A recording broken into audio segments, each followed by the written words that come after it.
சிங்கப்பெண்ணே சிங்கப்பெண்ணே ஆணினமே உன்னை வணங்குமே. ஏன் இதுவரைக்கும் உடைச்சால பத்தாளா?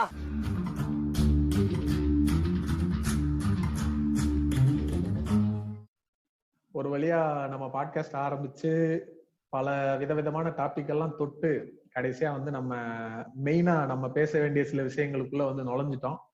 ஸோ இன்னைக்கு வந்து நம்ம ரீச் ஆயிருக்க பாயிண்ட் எங்க அப்படின்னு பார்த்தோம் அப்படின்னா, சுயமரியாதை கிழவன் அப்படின்னு எல்லாராலையும் ரொம்ப செல்லமா கூப்பிடப்படக்கூடிய நம்மளுடைய தக் லைஃப் தாத்தா மிஸ்டர் பெரியார் வந்து நம்ம ரீச் பண்ணிட்டோம். ஆக்சுவலா அவரை பத்தி நம்ம பேசணும்னா ஒரு பெரிய பாட்காஸ்ட் சீரீஸே போடணும். இன்னைக்கு எபிசோடு வந்து அவரை பத்தி பேசுறதுக்கு ஒரு சின்ன ட்ரெய்லர் இன்ட்ரோடக்ஷன் மாதிரி அவர் எழுதின ஒரு புக்கை பத்தி தான் பேச போறோம். ரொம்ப பெரிய புக்கெல்லாம் இல்ல, வெறும் 80 பக்கம் ஒரு A5 சைஸ் புக் ஒண்ணு. அந்த 80 பக்கத்துல அவர் பேசின விஷயத்தை பத்தி மட்டும் தான் பேச போறோம். பெண் ஏன் அடிமையானால். ஸோ இந்த புக்ல வந்து அவர் ஏகப்பட்ட பர்னிச்சர்களை போட்டு உடச்சு தள்ளியிருக்காரு. வடிவேல் சொன்ன மாதிரி 200 வருஷமா ஓடிட்டு இருந்த கடிகாரத்தை அப்படிங்கிற மாதிரி 2000 வருஷமா ஓட்டிட்டு இருந்த பர்னிச்சர் எல்லாம் போட்டு இப்படி அடிச்சு உடைக்கிறையா அப்படிங்கிற மாதிரி போட்டு சர மாதிரியா உடச்சு தள்ளியிருக்காரு. ஸோ அதுல ஒவ்வொரு பர்னிச்சரா நம்ம பார்க்கலாம். பட் ஆனா இன்னைக்கு அந்த கண்டென்ட்டுக்குள்ள போறதுக்கு முன்னாடி எனக்கு ஒரு விஷயம் வந்து தோணுச்சு. இப்போ இந்த கண்டென்ட்டோட முகவரையை வந்து பார்க்கும்போது பார்த்தா அந்த அதுல வந்து அவர் போட்டிருக்கிற டேட் வந்து 1/1/1942. கிட்டத்தட்ட 80 வருஷம் ஆயிடுச்சு இந்த புக் ரிலீஸ் ஆகி. இன்னைக்கு படிக்கும்போது எனக்கு வந்து ஷாக் ஆகுது.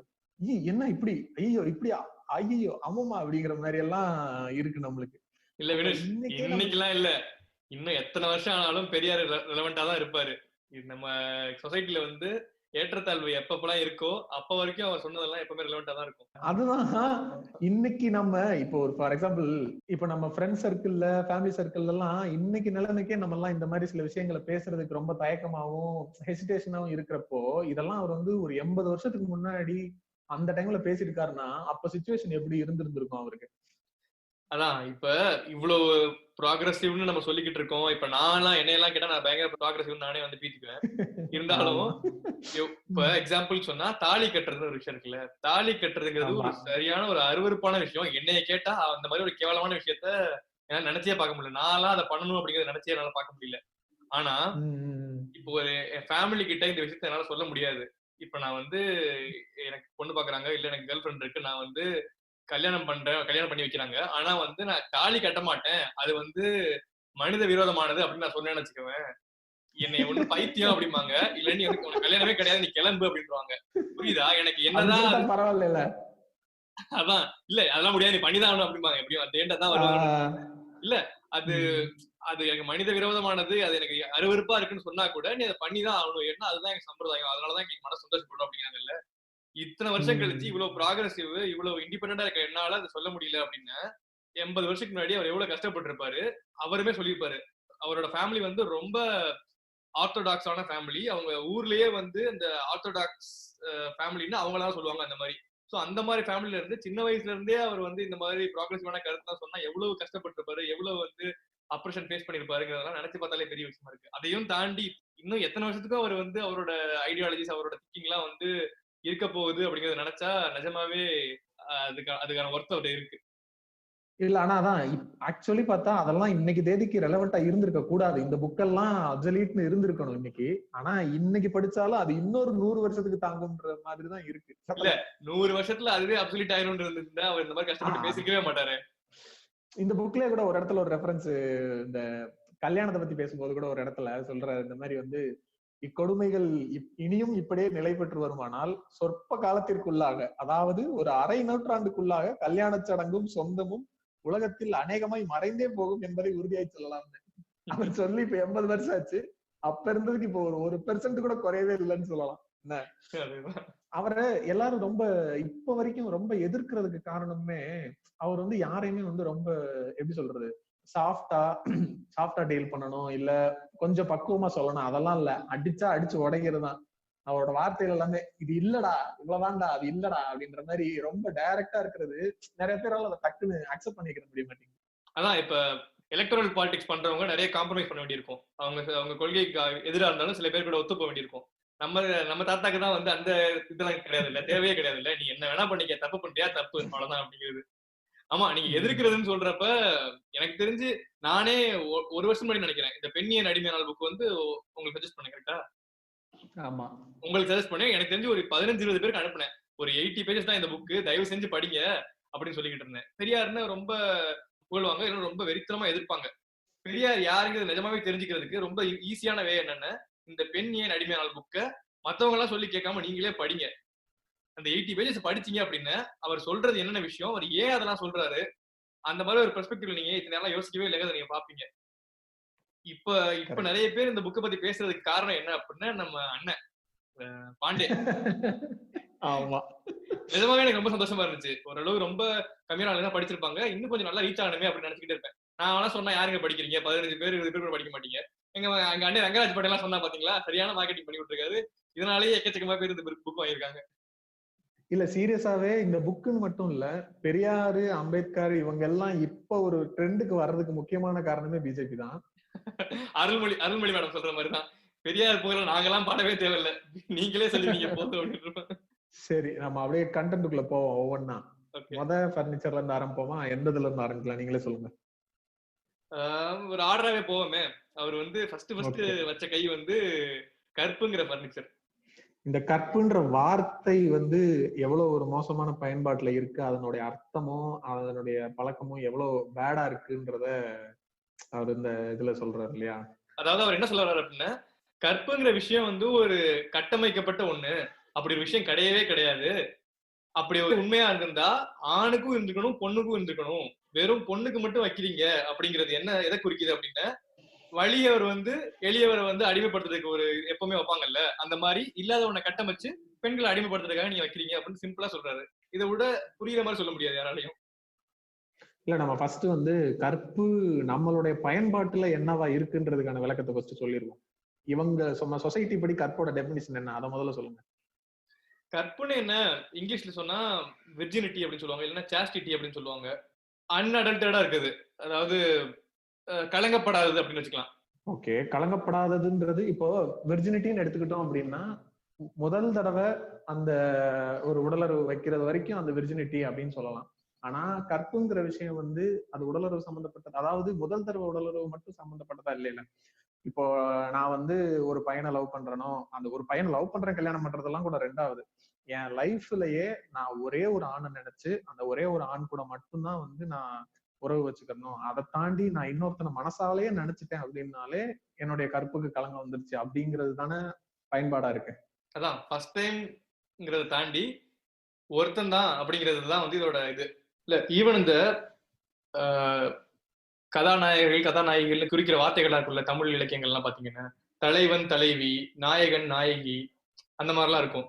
தலைவன் அப்படின்னு பேசுறப்ப ஜெனரலா ஒரு பொலிட்டிக்கல் லீடர் மாதிரி பார்ப்போம், இல்ல பொலிட்டிக்கல் லீடர் இல்ல ஒரு அந்த கூட்டத்துக்கு தலைவன் அப்படி மாதிரி பார்ப்போம். ஆனா இந்த தலைவிங்கிற வார்த்தை, நாயகிங்கிற வார்த்தையெல்லாம் வந்து இலக்கியங்கள் படியே வந்து தலைவன் தலைவி, நாயகன் நாயகி, இந்த காதல் இந்த மாதிரி உணர்வு வர்றப்ப மட்டும் தான் அதை கொண்டு வருவாங்க. சோ அந்த இடத்துல இருந்தே வந்து பெண்களுக்கான இம்பார்ட்டன்ஸ் இல்லாம போயிருச்சு. அண்ட் ஈவன் ஹஸ்பண்ட பார்த்தா பதி அப்படின்னு சொல்லுவாங்க தமிழ்ல. பதிங்கிறதுக்கு அர்த்தம் வந்து எஜமான் இல்லைன்னா வந்து கடவுள், இப்படிதான் இருக்கே தவிர எனக்கு சரியான சமமான ஒரு ஆளு அப்படிங்கிற மாதிரி இல்ல. சோ பை ஸ்ட்ரக்சரே வந்து ஈவன் லிட்ரேச்சர்ஸே வந்து ரொம்ப அன்ஃபேரா இருக்குது பெண்களை நோக்கி அப்படிங்கிற மாதிரி சொல்றாரு. அதான் இப்போ திருவள்ளுவரே போட்டு அடிச்சு நோக்கி இருப்பாரு. அதான் அது எக்கச்சக்கமா இருக்கும். ஆக்சுவலா பெரியார் வந்து சில டைம் வந்து திருவள்ளுவர் பயங்கரமா புகழ்வாரு, அதே நேரத்துல சில குரல்களை வந்து பயங்கரமா வந்து அப்போஸ் பண்ணுவார். அப்படி யாருமே சொல்லாத அளவுக்கு அப்போஸ் பண்ணுவாரு. இப்ப சொல்லுவாங்கல்ல, இதெல்லாம் பெய்யன பெய்யுமா மழை அப்படிம்பாங்கல்ல, பத்தினியா இருக்க உமன் வந்து சொன்னா வானமே வந்து உடனே பொழிஞ்சிரும் அப்படிம்பாங்க. இந்த மாதிரி வந்து கதை விடுறதெல்லாம் வந்து திருக்குறள்லயும் இருக்குது அப்படிங்கிற மாதிரி சொல்லி கலாய்ச்சிருப்பாரு. கணவனை வந்து அப்படியே தொழுது வணங்கி பத்தினியா இருக்கிற ஒரு பொண்ணு சொன்னா அவங்க பெய் என சொன்னா உடனே பெஞ்சிரும் மழை அப்படிம்பாங்க. அந்த சூப்பர் டீலக்ஸ் படத்துல கூட அந்த ஒரு சீன் வரும், லிப்ட்ல கரண்ட் போன உடனே கரண்ட் போயிருச்சு அப்படின்னு நம்ம டென்ஷன் ஆயிட்டு இருப்பான் பக்கத்து பஸ்ல. அப்ப வந்து சமந்தா சொல்லுவாங்க, கரண்ட் வந்துரும் அப்படின்னு. பெரிய பத்தினி இவ சொன்ன உடனே வந்துரும் அப்படின்னு சொன்ன உடனே டக்குன்னு வரும். அதெல்லாம் செமையா இருக்கும் அந்த சீன். அதுக்கு என்னடா சம்பந்தம் அப்படின்னு தான் இருக்கும். அதேதான். அதான் அந்த இன்னொரு இடத்துல கூட இந்த கற்புன்ற அத்தியாயத்திலே சொல்லியிருப்பாரு, இந்த மாதிரி கற்புக்காக ஒரு தான் கட்டிக்கிட்ட புருஷன் வந்து ரொம்ப மோசமானவனா ஒரு ஒரு மிருகம் மாதிரி நடந்துகிட்டான்னா கூட அவனுக்காக வந்து எதையுமே நம்ம வந்து லைக் எனக்கு பிடிக்கல, எனக்கு அதுல விருப்பம் இல்லைன்னு போயிடக்கூடாது. ஏன்னா அப்படி போயிட்டா அது கத்துக்கு கலங்கம் வந்துடும். கடைசி வரைக்கும் அவன் தான் கல்லானாலும் கணவன், புல்லானாலும் புருஷன், அவன் கூடயே தான் நான் இருக்கணும், அதை விட்டு வெளியில வரக்கூடாது அப்படிங்கிறத இங்க இருக்கிற மெயினா வந்து ரிலிஜன் மூலமாகவும் அந்த சாஸ்திரங்கள் இது மூலமாகவும் வந்து அதை ரீஇன்ஃபோர்ஸ் பண்ணிக்கிட்டே இருக்காங்க. இல்ல அவர் பேசிக்கா சொல்ல வர்றது என்ன அப்படின்னா, இந்த கற்பு, காதல், ஒழுக்கம் எதையுமே புனிதப்படுத்தாதீங்க அப்படிங்கிறாரு. இப்படி சொல்றப்போ ஒரு கேள்வி வரும். நீங்க வந்து இந்த ஒழுக்கத்தை, கற்பெல்லாம் கிண்டல் பண்றீங்க அப்படின்னா, யாருமே ஒருத்தருக்கு ஒருத்தர் நேர்மையா வாழக்கூடாதுன்னு சொல்றீங்களா அப்படின்னு கேட்பாங்க. அதுக்கு அவர் என்ன சொல்றாரு அப்படின்னா, உங்களோட ஒழுக்கத்தை, உங்களோட நேர்மையெல்லாம் ஏதோ ஒரு தர்மசாஸ்திரத்துல இருந்து எடுக்காதீங்க. உங்க நேர்மை எப்படி இருக்கணும் அப்படின்னா, நீங்க யோசிக்கணும். இது உங்களுக்கு சரியானதா? இது நான் இன்னொருத்தருக்கு பண்ணலாமா அப்படின்னு யோசிக்கணும் அப்படிங்கிறாரு. நீங்க சொல்றதெல்லாம் நிர்பந்த கற்பு, கட்டாய கற்பு, நீதிக்கு புறம்பான கற்பு. நீங்க இந்த மாதிரிலாம் என்ஃபோர்ஸ் பண்றதுனால இந்த மாதிரி தான் உங்களால கொண்டு வர முடியுமே தவிர, அவங்க மனசுப்படி அவங்க நேர்மையா இருக்க மாட்டாங்க அப்படின்னு சொல்றாரு. உண்மையான கற்பு எப்படி இருக்கணும் அப்படின்னா, உண்மையான ஒழுக்கம் எப்படி இருக்கணும் அப்படின்னா, 2 பேருக்குமே பொதுவா, அதாவது ஆண்களுக்கும், பெண்களுக்கும் பொதுவா, உண்மை கற்பு, நியாய கற்பு, சுயேச்சை கற்பு அப்படிங்கிறாரு. இந்த மாதிரி விஷயங்களா தான் வரணும். அதாவது நம்மளோட அற உணர்ச்சி வந்து இப்படி இந்த நிலைமைக்கு வரணும். நம்மளா நம்ம உணர்ந்து நம்ம நேர்மையா இருக்கணும் அப்படிங்கிற நிலைமைக்கு வந்தாதான் இந்த ஒருத்தருக்கு ஒருத்தர் ஏமாத்தாம நேர்மையா இருப்பாங்க. அப்படி இருக்க முடியல அப்படின்னா பிரிஞ்சு போறதுல தப்பே இல்லை அப்படின்னு சொல்றாரு. இந்த மாதிரி கற்புன்னு ஒரு இமேஜினரி கன்ஸ்ட்ரக்ட் வச்சுட்டீங்க அப்படின்னா அந்த ஹஸ்பண்ட் அண்ட் ஒய்ஃபுக்குள்ள இல்ல அந்த கப்பலுக்குள்ள வந்து உண்மையான லவ்வே இல்லாம போயிருது. லவ்வே இல்லாம நீங்க கற்புங்கிற ஒரு ஸ்ட்ரக்சருக்காக மட்டும்தான் வந்து அந்த ஹஸ்பண்ட் கூட அந்த ஒய்ஃப் சேர்ந்திருக்காங்க, இல்ல ஒய்ஃப் கூட ஹஸ்பண்ட் சேர்ந்திருக்காங்க அப்படின்னா அங்க லவ் எங்க இருக்கு? அங்க வந்து அந்த கப்பல் ஏன் ஒன்னா இருக்கணுங்கிற கேள்வி தானே வருது. அததான் இவர் வந்து அப்பயே சொல்லியிருக்காரு. இப்ப சொல்றோம் நம்ம லிவ் இன் ரிலேஷன்ஷிப், ஒருத்தருக்கு ஒருத்தர் சரியில்லை, பிடிக்கல அப்படின்னா வந்து பிரிஞ்சிடலாம் அப்படின்லாம். இதை வந்து 80 years முன்னாடி சொல்லியிருக்காருல்ல, அதுதான் பெரிய விஷயம். அதான் நானும் இப்ப அதான் சொல்ல வந்தேன். அவ்வளவு ஆச்சரியமான விஷயம் என்னன்னா, இப்போ நம்ம டேபுன்னு நினைக்கிற இது சரியா வருமா, நம்ம சமூகத்துக்கு ஒத்து வருமா அப்படின்னு பேசுற விஷயங்கள் எல்லாம் அப்பவே அவர் சொல்லியிருக்காரு. எனக்கு தெரிஞ்சு அப்பெல்லாம் இதை பத்தி இதெல்லாம் என்னன்னு கூட இப்போ நம்மளுக்கே இன்னும் ஒரு 10 வருஷத்துக்கு முன்னாடி லிவின் அப்படின்னா நம்ம இங்க இருக்க யாருக்கும் புரிஞ்சிருக்காது. ஆனா அப்பவே இவர் அத எங்க யார்கிட்டயும் எங்கேயும், அதாவது அவர் படித்த புத்தகங்களை வச்சு வெளியில பழகின மக்களை வச்சு அவர் சொல்றாரா, இல்ல அவருக்கா இதெல்லாம் நியாயமா இதுதான்டா சரி அப்படின்னு நினைச்சு இதெல்லாம் பேசியிருக்காரா? ஒரு டேர்ம் இருக்கு, ஒரிஜினல் திங்கர் அப்படின்னு சொல்லுவாங்க இங்கிலீஷ்ல. ஒரிஜினல் திங்கர்னு வெளியே எங்கேயும் படிக்காம தானா சுயமா உணர்ந்து சில விஷயங்கள் வந்து சரி தப்புன்னு புரிஞ்சுக்கிறது. அந்த மாதிரி பெரியார் எல்லாம் ஏன் வந்து இத்தனை வருஷமா ரெலவெண்டா இருக்காரு அப்படின்னா அவர் ஒரு ஒரிஜினல் திங்கர். ஓகே, சில விஷயங்கள் வந்து வெளிநாட்டுல டிராவல் பண்ணிருப்பாரு, அந்த மாதிரி போய் கத்துக்கிட்டு நிறைய விஷயங்கள் தெரிஞ்சுக்கலாம், அதுவும் இருந்திருக்கும். பட் வந்து அவரா உணர்ந்து நிறைய விஷயங்கள் பண்ணனாலதான் அவர் இன்னும் பெரிய விஷயமா பேசப்படுறாரு. இப்போ திருக்குறளையுமே எடுத்துக்கிட்டோம் அப்படின்னா நீங்க சொன்ன மாதிரி அதை அவர் முழுசா ஆதரிக்க மாட்டாரு, முழுசா எதிர்க்க மாட்டாரு. பேசிக்காவே பெரியாருடைய ஐடியாலஜி எல்லா விஷயத்திலும் அப்படிதான் இருக்கும். நீ ஒருத்தரை நல்லா பேசுறாருன்னு அக்செப்ட் பண்ணிக்கிட்ட அப்படின்னா அதுக்காக அவர் பேசுற எல்லாமே கரெக்ட்ன்ற அர்த்தம் இல்லை. இப்ப நம்ம பெரியாரை பத்தி இன்னைக்கு பேசிக்கிட்டு இருக்கோம் அப்படின்னா இவர் சொன்னதுல ஏதோ ஒரு கருத்துல வந்து நம்மளுக்கு மாறுபாடு இருக்கலாம், நம்மளுக்கு வேற்று கருத்து இருக்கலாம், அதையும் நம்ம பேசதான் செய்யணும். அவர் சொன்னாருன்றதுக்காக எல்லாமே கரெக்ட் அப்படின்னு நம்ம எடுத்துக்கிறவும் கூடாது. அவரோட கருத்தும் அதுதான். நான் நாளைக்கு சொன்னது ஒண்ணு தப்புன்னு உனக்கு பட்டுச்சுன்னா நீ என்னைய கேள்வி கேளுடா அப்படிங்கறதுதான் அவருடைய பாயிண்ட்டுமே.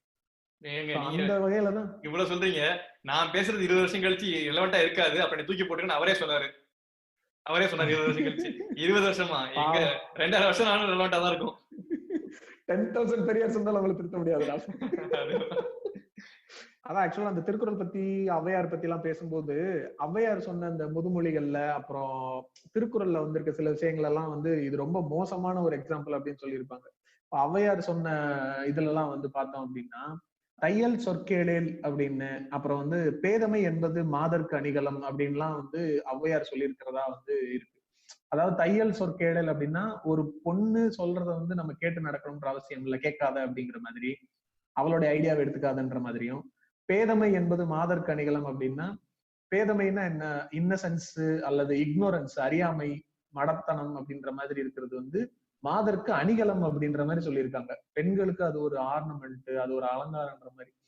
இதெல்லாம் எவ்வளவு வந்து ரிக்ரெசிவான கருத்தா இருக்கும். ஆக்சுவலா அந்த இதை சொல்லும் போது வந்து அவர் எப்படி சொல்லியிருப்பாருன்னா இவர் சொன்ன கற்புன்ற கட்டுரைக்கு ஒருத்தர் ரிப்ளை போட்டிருந்ததாவும் அவருக்கான ரிப்ளையாவும் இதை போட்டிருப்பாரு.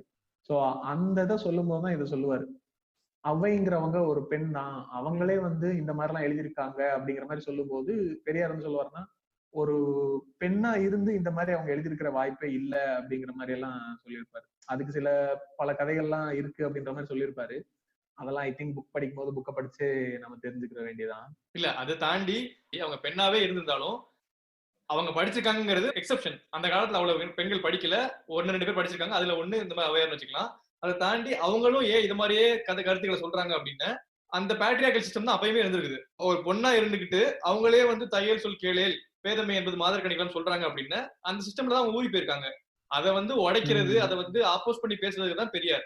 இப்ப இந்த பேதமை என்பது மாதர்கணிக்கலாம் எல்லாம் சொல்றாங்கல்ல, இந்த நம்ம தமிழ்லயே பார்த்தா சில வேர்ட்ஸ் எல்லாம் வந்து இது வந்து ஆண்களுக்கு உரித்தானது, இது வந்து பெண்களுக்கு உரித்தானது அப்படின்னு இருப்பாங்க. நீங்க பாத்துக்கீங்களா? ஈவன் இங்கிலீஷ்ல பையனுக்கு வந்து ஹேண்ட்ஸம்னு சொல்லுவாங்க, பொண்ணுக்கு வந்து பியூட்டிஃபுல்னு சொல்லுவாங்க.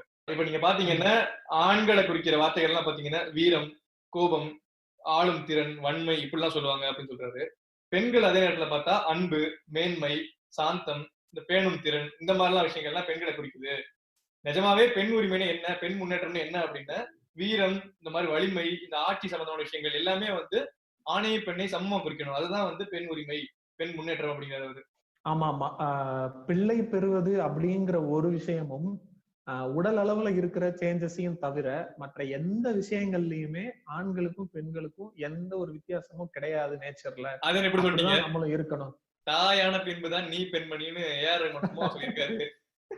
அது என்னங்க ஏஆர் ரஹ்மான் சொன்னா? ஏஆர் ரஹ்மான் மியூசிக் தானங்க போட்டாரு. விஜய் சொன்னாரு, அஜித் சொன்னாரு ஒத்துக்கிறீங்க, ஏஆர் ரஹ்மான் சொன்னா ஒத்துக்க மாட்டீங்களா? அப்ப எச்சாசிரியா சொன்னாருன்னு சொல்லுங்க. என்ன ஏஆர் ரஹ்மான் இன்னொரு இடத்துல சொல்லியிருக்காருல்ல, அதனாலதான். அதாவது பிரசவத்தின் வழியை தாங்க பிறந்தவள் நீதானே அப்படின்னு பாருல, அதையும் சொல்லிட்டு அவரே சொன்ன மாதிரி நான் பேச முடிக்கிட்டேன். எங்க டியூன் போட்டது ஒரு குத்தமாங்க உங்களுக்கு? எங்க லிப் மூவ்மெண்ட் கொடுத்ததை மட்டும் குத்தம் சொல்றீங்களா? அந்த மாதிரி தான் இருக்கும். அப்ப அதையும் சொல்லக்கூடாது, டைரக்டரையும் லிரிசிஸ்டையும் தான் நம்ம குத்தம் சொல்லணும். அப்ப சொல்லிடுவோம். அடுத்த விஷயம் வந்து பாத்தீங்க அப்படின்னா காதல். இந்த காதல்ன்ற விஷயத்த வந்து எதுக்குடா இவ்வளவு அதை போட்டு ரொம்ப அப்படியே புனிதப்படுத்துறீங்க அப்படிங்கிற மாதிரி சொல்லியிருப்பாரு. அதாவது இது வந்து பெரிய வித்தியாசம் ஒண்ணும் இல்லை. இப்போ அன்பு, நட்பு, ஆசை இந்த மாதிரி உணர்வுகளுக்கும் காதலுக்கும் வந்து பெரிய வித்தியாசம் இல்லை. காதலர்கள்ன்றவங்க வந்து இல்ல அதெல்லாம் இது காமம், இதெல்லாம் எதுவுமே சேராத, இது வேற ஒண்ணு, தனி ஒண்ணு அப்படின்லாம் சொல்லுவாங்க. அப்படிலாம் இதுல எதுவுமே இல்லை. நீ என்ன, உனக்கு ஒரு பொண்ணை பாக்குற, நீ ஒரு பையனை பாக்குற, உனக்கு பிடிச்சிருந்தா சேர்ந்துருக்க போற, பிடிக்கலன்னா மாத்த போற, இதையே நீங்க வந்து ரொம்ப போட்டு பயங்கரமா இது பண்றீங்க அப்படின்னு சொல்லிருப்பாரு. மனிதர் உணர்ந்து கொள்ள இது மனித காதல் இல்லைங்க. என்னங்க எப்படி பேசிட்டு இருக்கீங்க நீங்க? மனித காதல் இல்லன்ற அப்புறம் என்ன மனித காதல் இல்ல? இந்த காதல் பத்தி பேசுறப்ப பெரியார் ஒரு சிச்சுவேஷன்ல ஒரு கதை மாதிரி சொல்லுவாரு. ஒரு இடத்துல வந்து ஒரு ஆணும் பெண்ணும் மீட் பண்றாங்க. ஒரு இது வந்து அந்த காலத்துல இருந்த மாதிரி வச்சுக்கோமே. என்னதுன்னா அந்த ஆண் வந்து ஒரு இளவரசன் வச்சுக்கோம், அந்த பெண் வந்து ஒரு இளவரசின்னு வச்சுக்கோம், வேற நாட்டோட இளவரசி அப்படின்னு வச்சுக்கோம். 2 பேரும் மீட் பண்றப்ப இவன் வந்து இளவரசன் சொல்றான், இளவரசன் சொல்றா. உடனே வந்து ஓகே பிடிச்சு போகுது, பார்க்கவும் பிடிச்சிருது, உடனே வந்து காதல்ல விழுந்துட்டோம் அப்படிங்கிறாங்க. இதே வந்து இவ இளவரசின்னு சொல்லி அந்த பையன் வந்து இளவரசன் இல்ல, நான் வந்து இந்த நாட்டு இளவரசனோட சேவகன் அப்படின்னு சொன்னா அந்த காதல் அவ பார்த்தோன்னே இருந்த காதல் வந்து உடனே காணாம போயிருமா? அப்ப அது காணாம போயிடுச்சுங்கிறதுனால வந்து அது காதல் இல்லாம போயிருமா? இந்த மாதிரி எல்லாம் கேட்டிருப்பாரு. அது ரொம்ப தாட் ப்ரோவோக்கிங்கா இருக்கும் அப்படியே.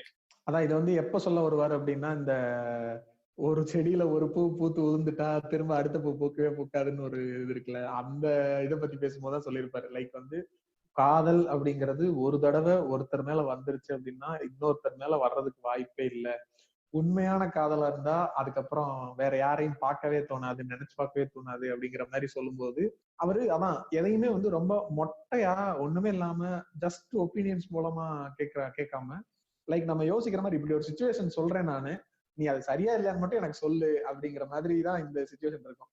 நான் வந்து நீங்க இந்த மாதிரி 2 பேர் மீட் பண்ணி இப்போ வந்து நீ ஒரு பொண்ணை லவ் பண்ற, அவளுக்கு வந்து கொஞ்ச நாளைக்கு அப்புறம் அவளுக்கு ஒரு நோய் இருக்குன்றது தெரிய வருது, அது தெரியாம நீ முதல்ல பழகிட்ட, பின்னாடி தெரிய வரும்போது அப்போ உன் மனசு மாறாதா, இவ நம்மகிட்ட போய் சொல்லிட்டான்னு தோணாதா? அப்படி மாறுனா அது வந்து உண்மை காதல் இல்லையா?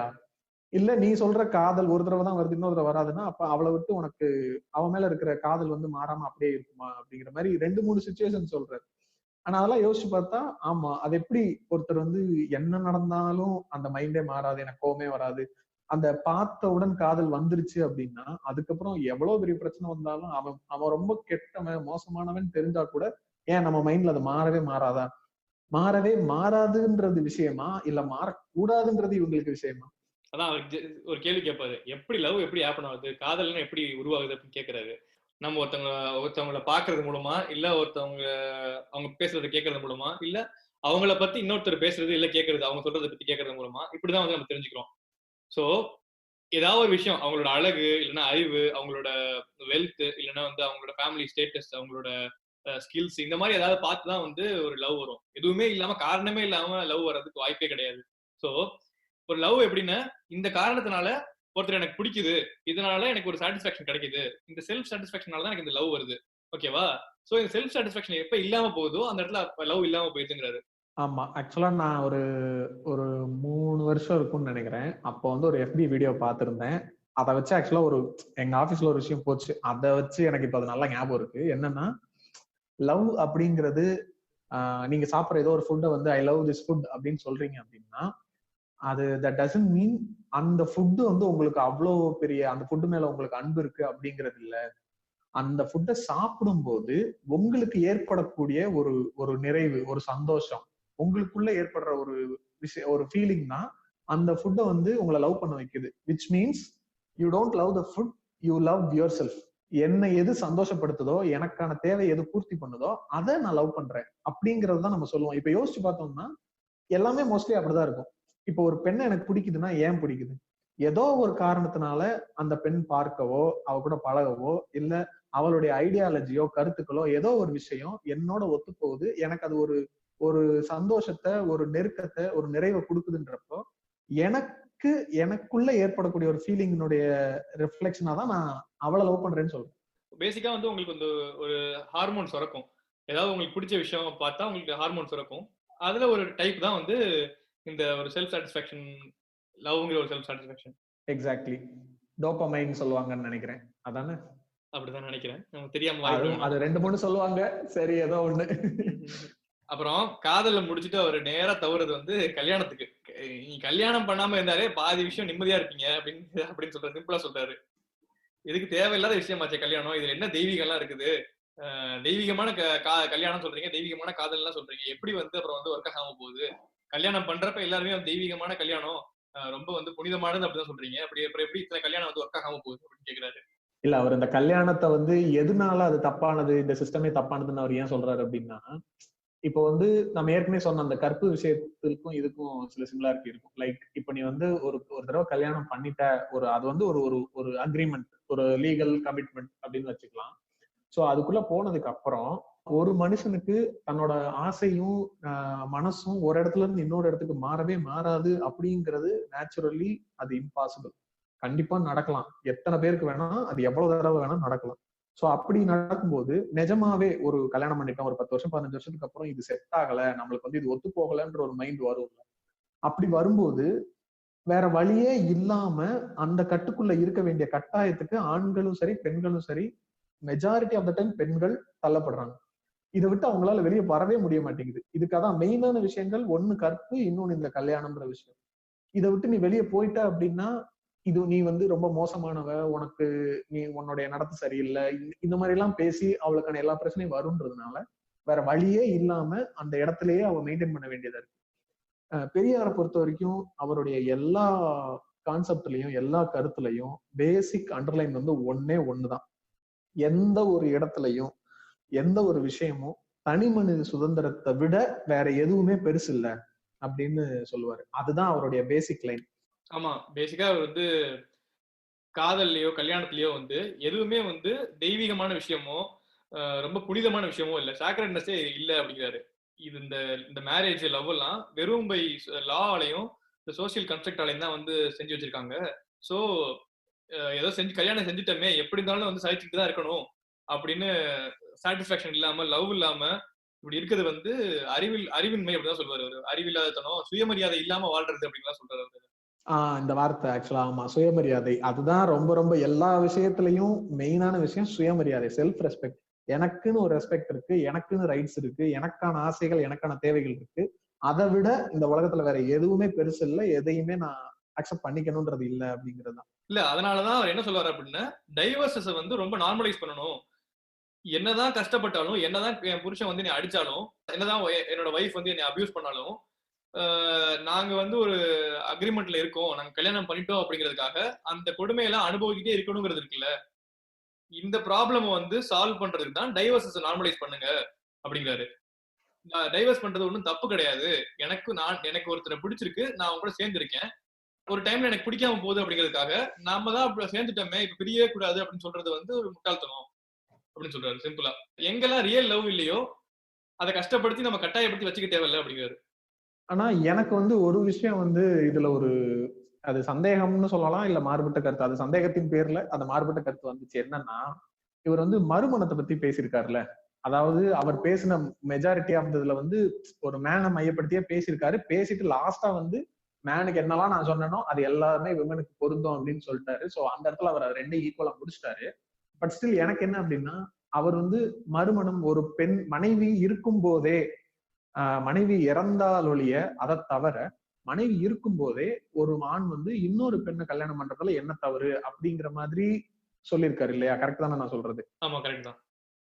சோ அந்த இதுல வந்து எனக்கு என்ன டவுட்னா, அவர் சொல்றது மனைவி உயிரோட இருக்கும் போதே அவளுக்கு எனக்கு ஒத்து போகாம அவளை விட்டு பிரிஞ்சு நான் வந்து இன்னொரு பொண்ணை கல்யாணம் பண்ணிக்கிறத பத்தி சொல்றாரா, இல்ல மனைவி இருந்தாலும் முதல் மனைவி இருந்தாலும் நான் எனக்கு விருப்பம் மனசு மாறினா ரெண்டாவது மனைவியை நான் கல்யாணம் பண்ணிக்கலாம், விருப்பப்பட்டா மூணாவது மனைவியை கல்யாணம் பண்ணிக்கலாம்னு சொல்ல வர்றாரா? பாலிகாமியா சொல்றாரா, இல்ல இந்த மாதிரி பிரிஞ்சுட்டு வாழ்றத சொல்றாரா?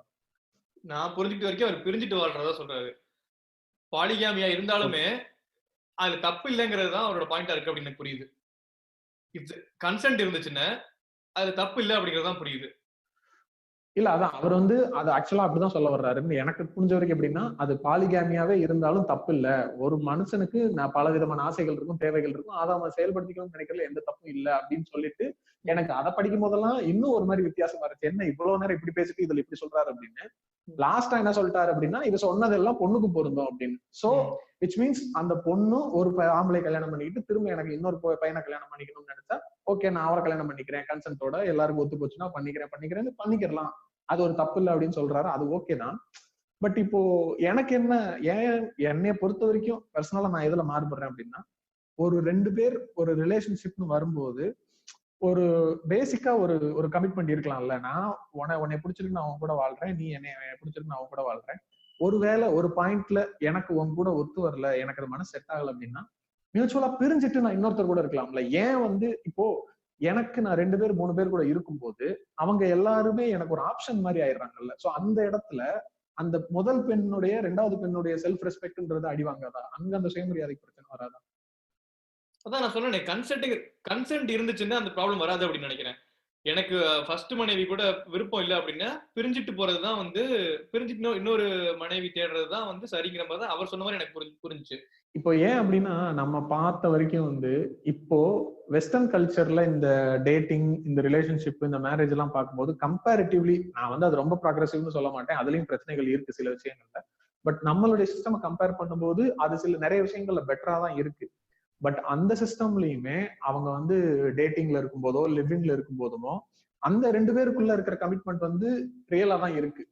என்ன கேட்டா நம்மளோட சிஸ்டத்தை விட அது இன்னும் பெட்டர் தான் சொல்லுவேன். இங்க வந்து உங்களுக்கு ஒரு லீகல் பாண்ட் போட்டு சாஸ்திரங்களை சொல்லி நீ இப்படிதான் இருக்கணும், இதை விட்டு போனா அவ்வளவுதான் போச்சு உனக்கு நரகம் அப்படி இப்படின்னு சொல்லி நம்ம ஒரு இதுல இருக்கிறதுக்கும், எந்த நிமிஷத்துலயும் எந்த செகண்ட்லயும் இவன் எனக்கு பிடிக்கலன்னா நான் தூக்கி எறிஞ்சிட்டு போகலாம்ன்ற ஒரு மைண்ட் செட் இருக்கும் போதும் சேர்ந்து இருக்கிறது அப்படிங்கிறது தானே அல்டிமேட்டா லவ்ன்ற விஷயத்துல உங்களுக்கு அந்த கனெக்ட் வருது. இப்ப எதுக்கு மேரேஜ் எதுக்கு பண்ணிக்கிறாங்க அப்படின்னா, இட்ஸ் an agreement, ஒரு ஒப்பந்தம் மாதிரி தான். 2 பேரும் நம்ம ஒரு ஹஸ்பண்டும் ஒய்ஃபும் சேர்ந்து இருந்தா நம்ம லைஃப் வந்து கம்ஃபர்டபுளா இருக்கும், நம்மளுக்கான தேவைகள்லாம் சரியா பூர்த்தி ஆகும் அப்படின்னு சொல்லி இருக்கிறது தான். இந்த நம்ம அக்ரிமெண்ட்ல இது சரியா வரல அப்படின்னா அந்த அக்ரிமெண்ட்டை உடைக்கிறது தானே நியாயம். அதனாலதான் நாங்க பிரிஞ்சு போறோங்கிறது ஒரு ரொம்ப பிராக்டிகலான விஷயம். அதுல லவ் இல்ல, அதுல எனக்கு கம்ஃபர்டபுளா இல்ல அப்படின்னு பிரிஞ்சு போறதுதான் நியாயம். இது எல்லாத்தையும் நம்ம நார்மலைஸ் பண்ண வேண்டியது ரொம்ப முக்கியம் நம்ம சொசைட்டில. ஏன்னா இதை நார்மலைஸ் பண்ணாதான் நாளை பின்ன வந்து அவ என்னை ஏமாத்திட்டு, அதாவது ஒன் சைடு லவ் பண்ணிட்டு அந்த பொண்ணு வேணான்னு சொன்னே அந்த பொண்ணு என்ன ஏமாத்திட்டா அப்படின்னே அவ எப்படா சரின்னு சொன்னான்னு ஏமாத்திட்டான்னு சொல்லிட்டு இருக்க அப்படிங்கிறது இருக்கும்.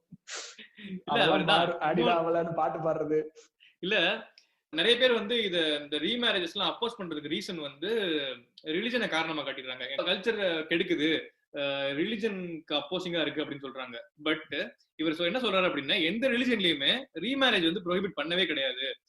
எல்லாருக்குமே தெரியும், ஹிந்து முஸ்லீம் ரிலிஜன் எல்லாத்துலயுமே வந்து நிறைய உமனை வந்து ஆண்கள் வந்து மேரி பண்ணிருக்காங்க. ஹிந்து மித்தாலஜில எல்லாம் வந்து 1000 பேரை கல்யாணம் பண்ணது, 10,000 பேர் கல்யாணம் பண்ணது அந்த மாதிரிலாம் இருக்கும்.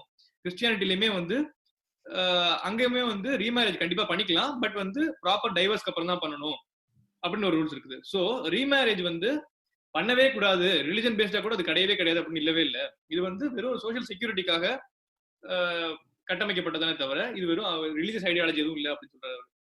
ஆல்சோ மித்தாலஜிலே வந்து இப்போ ஒரு பொண்ணு பல பேரை கல்யாணம் பண்ணிக்கிட்டதும் இருக்குல்ல. இப்போ மகாபாரதம் மாதிரி பாஞ்சாலி மாதிரி இருக்கிற அதுவும் இருக்கதானே செய்யுது. ஆமா, இல்ல அது தாண்டி காட்ஸுக்கே வந்து 2-3 வைஃப்ஸ் இருக்குதுன்னு தான் சொல்றது, இருக்கிற மாதிரியான கதைகள் இருக்குது. இப்போ வந்து முருகருக்கு வந்து வள்ளி தெய்வானை அந்த மாதிரிலாம் இருக்குது, நிறைய அந்த மாதிரி காட்ஸ் இருக்குல்ல. ஸோ ரீமேரேஜ் தப்பு இல்லை அப்படிங்கிறது தான் ரிலிஜன் மூலமா தெரியுது அப்படின்னு சொல்றாரு. அதாவது உங்க ஆப்ப எடுத்து உங்களுக்கே வைக்கிறதுன்னு சொல்லுவாங்கல்ல, அந்த மாதிரி. ஆமா, இது இதுல நிறைய இடத்துல அந்த மாதிரி வந்துச்சு, வருவோம் அதுக்கெல்லாம் பின்னாடி வருவோம்.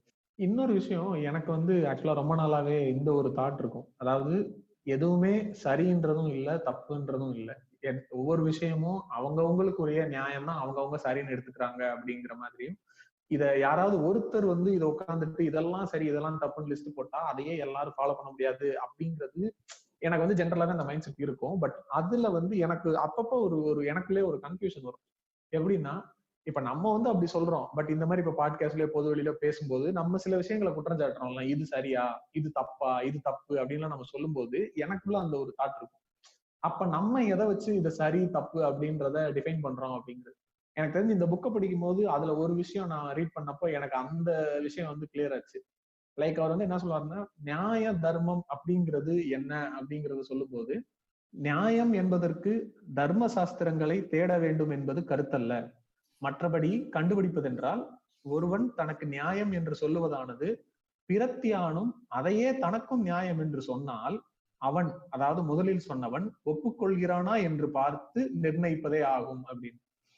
சோ எனக்கு இது ஒரு மாதிரி ரொம்ப ஒரு ஐ ஓப்பனிங்கா இருந்துச்சு. அதாவது என்னன்னா, இப்ப நான் வந்து ஒரு விஷயத்த சரி இதுதான் நியாயம்னு என்னுடைய பர்சனல் சாய்ஸ் வச்சு எனக்கு வர்ற நன்மைகளை வச்சு நான் சொல்லுவேன், கரெக்டா?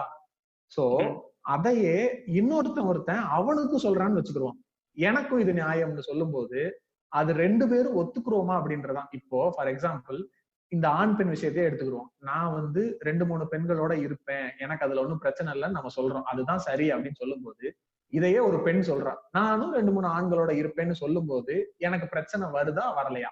அதுதான் கேள்வி. எனக்கு பிரச்சனை வரக்கூடாது.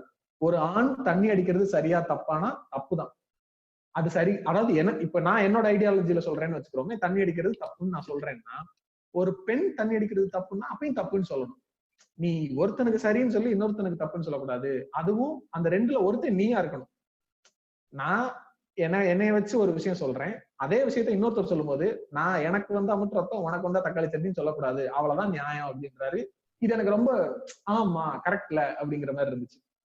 அதான் இப்ப நான் பெரியார படிச்சதுனால நான் புரிஞ்சுக்கிட்டது என்ன அப்படின்னா, இப்ப ஒரு ப்ரிவிலேஜா இருக்கிறவங்களுக்கு அவங்க ஸ்ட்ரக்சர்ல இருக்க அப்ரேஷன் புரிஞ்சுக்க முடியல அப்படின்னா, தனக்கு சம்பந்தம் இல்லாத வேற ஒரு அப்ரேஷனை வந்து கம்பேர் பண்ணி அப்ப புரிஞ்சுக்கணும். இப்ப ஃபார் எக்ஸாம்பிள் வந்து நம்ம இந்தியன் சொசைட்டில வந்து இந்த பிளாக் லைஃப்ஸ் மேட்டருக்கு வந்து பயங்கரமா வந்து குரல் கொடுத்தாங்க எல்லாரும். அப்படி குரல் கொடுக்கறவங்க ஏன் வந்து உள்ள இருக்கிற ஆண் பெண் ஏற்றத்தாழ்வு அண்ட் வந்து கேஸ்ட் அப்ரேஷன் இதை பத்தி பேச மாட்டேங்கிறாங்க அப்படின்னா, இதை வந்து அவங்க அதோட பொருத்தி பார்க்க மாட்டேங்கிறாங்க. ஏன்னா இதை வந்து அப்ரஸ் பண்ற சிச்சுவேஷன்ல இவங்க இருக்காங்க. இப்ப இப்படி பொருத்தி பார்த்தாதான் புரியும் அப்படிங்கிறது எனக்கு வந்து பெரியார் மாதிரி ஆளுங்களை படிச்சதுக்கு அப்புறம் தான் புரிஞ்சுச்சு. அதாவது அதான் சிம்பிளா சொல்லணும்னா, இப்ப வந்து சாதிய விடுதலை பத்தி பேசுற நிறைய பேரு பெண் விடுதலை பத்தி பேச மாட்டாங்க. அதுக்கு ஒரு பெரும்பாலான காரணம் என்னவா இருக்கும் அப்படின்னா, இப்போ ஒரு சாதிய விடுதலை பத்தின ஒரு விஷயம் ஒரு படமே வச்சுக்கிறோமே, ஒரு படம் வந்து கேஸ்ட் ஆப்ரேஷனை பத்தி பேசுது அப்படிங்கிறப்ப பர்சனலா இப்ப நான் வந்து டைரக்டா யாரையும் அப்ரஸ் பண்ணிருக்க மாட்டேன் அப்படிங்கிற ஒரு நம்பிக்கை எனக்குள்ள இருக்கும். அப்படி இருக்கும்போது எனக்கு அந்த படத்தை பார்க்கும்போது, சரி அவன் அவன் இன்னொருத்தன் அவன் இவனை அப்ரஸ் பண்றான், சேச்சா இது ரொம்ப தப்பு, இதை நம்ம பண்ணக்கூடாது அப்படிங்கிற ஒரு தாட் வரும். இதுவே பெண் விடுதலை பத்தி பேசும்போது என்ன ஆகும் அப்படின்னா, ஒவ்வொருத்தனையும் நேரடியா அவனவன குறை சொல்ற மாதிரி இருக்கும், கரெக்டா? இப்போ வந்து அவன் அந்த ஸ்கிரீன்ல காட்டுறதெல்லாம் நான் நிறைய இடத்துல அதை பண்றேன்றப்ப அதை என்னால ஒத்துக்கிற முடியாது, அவன் எப்படி என்னைய குறை சொல்லலாம் அப்படிங்கிறது. இப்ப பரியரும் பெருமாளை அப்ரிசியேட் பண்ணப்ப எல்லாரும் ரொம்ப ரொம்ப ஒரே மாதிரி அப்ரிசியேட் பண்ணாங்க. ஆனா தப்பட் படம் வந்தப்ப நிறைய மிக்சட் ரியாக்ஷன் இருந்துச்சு. பாதி பேர் வந்து அது ஓகே அப்படின்னு சொன்னாங்க, நல்லா இருக்குன்னு. பாதி பேர் வந்துட்டு ஒரு அரை நாள் இவ்வளவு பெரிய பிரச்சனையா அப்படிங்கிற மாதிரி அதை அந்த மாதிரிதான் எடுத்துக்கிட்டாங்க. ஏன்னா அந்த இடத்துல அது ரொம்ப சாதாரணமா எல்லார் வீட்லயும் நடக்கக்கூடியது. எல்லார் வீட்லயும் சாதாரணமா நடக்கிற ஒரு விஷயத்த தப்புன்னு ஒருத்தர் பேசும்போது, இதெல்லாம் தப்பாடா, இதெல்லாம் தான்டா நாங்கெல்லாம் பண்றோம், நானும் தான்டா அது அப்படிங்கிற மாதிரி ஒரு மைண்ட் செட் வரும்போது அதை ஏத்துக்கிறதுக்கு மனசு கொஞ்சம் கஷ்டம். யாரு பண்ணாலும் தப்பு தான்டா அப்படி சொல்லுவோம். அது புரியணுமே.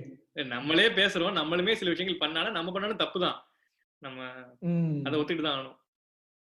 அதான் இப்ப புனிதப்படுத்த கூடாதுன்றப்ப இப்ப பெரியாரையும் நம்ம புனிதப்படுத்திட கூடாது. அவரும் என்னைக்குமே ஒரு கிரிட்டிசிசம்க்கு உள்ளாக்கப்பட வேண்டிய ஒரு ஆளா மட்டும்தான் இருக்கணும். அப்பதான் அவர் சொன்னதே நியாயமா இருக்கும். ஆமா, இந்த திருக்குறள் எல்லாம் சொல்லுவாங்கல்ல, உலக பொதுமறை எல்லா இடத்துக்கும் பொருந்தும் அப்படின்னு சொல்லிட்டு ஓவரா பில்டப் கொடுப்பாங்கல்ல, அந்த மாதிரிதான் வந்து பெரியாரையுமே வந்து ரொம்ப அவர் வந்து எப்பவுமே வந்து எல்லா டைம்லயுமே வந்து ரிலவெண்ட் அப்படின்னு சொல்லுவாங்க. இல்ல ஒத்துக்கிறேன், அவர் வந்து அவர் நிறைய காலத்துக்கு ரிலவெண்டா இருப்பாரு அப்படிங்களா சரி. பட் வந்து அவர் சொன்ன வார்த்தைப்படியே அவர் சொல்றதை வந்து நம்ம புரிஞ்சுக்கிட்டு பொருத்தி பார்த்து எது கரெக்ட்ங்கிறத மட்டும் எடுத்துக்கிட்டு எது தப்போ அதை வந்து நெக்லெக்ட் பண்ணிடணும் அப்படிங்கிறாரு. அதை நம்ம புரிஞ்சுக்கணும். ஆமா, சரி, நம்ம அப்படியே அடுத்த மேட்டருக்குள்ள போவோம். பெரிய மேட்டர் ஒண்ணு என்ன அப்படின்னா விபச்சாரம். இந்த விபச்சாரம்ன்ற விஷயத்துல வந்து பயங்கரமா அடிச்சு உடைச்சிருக்காரு.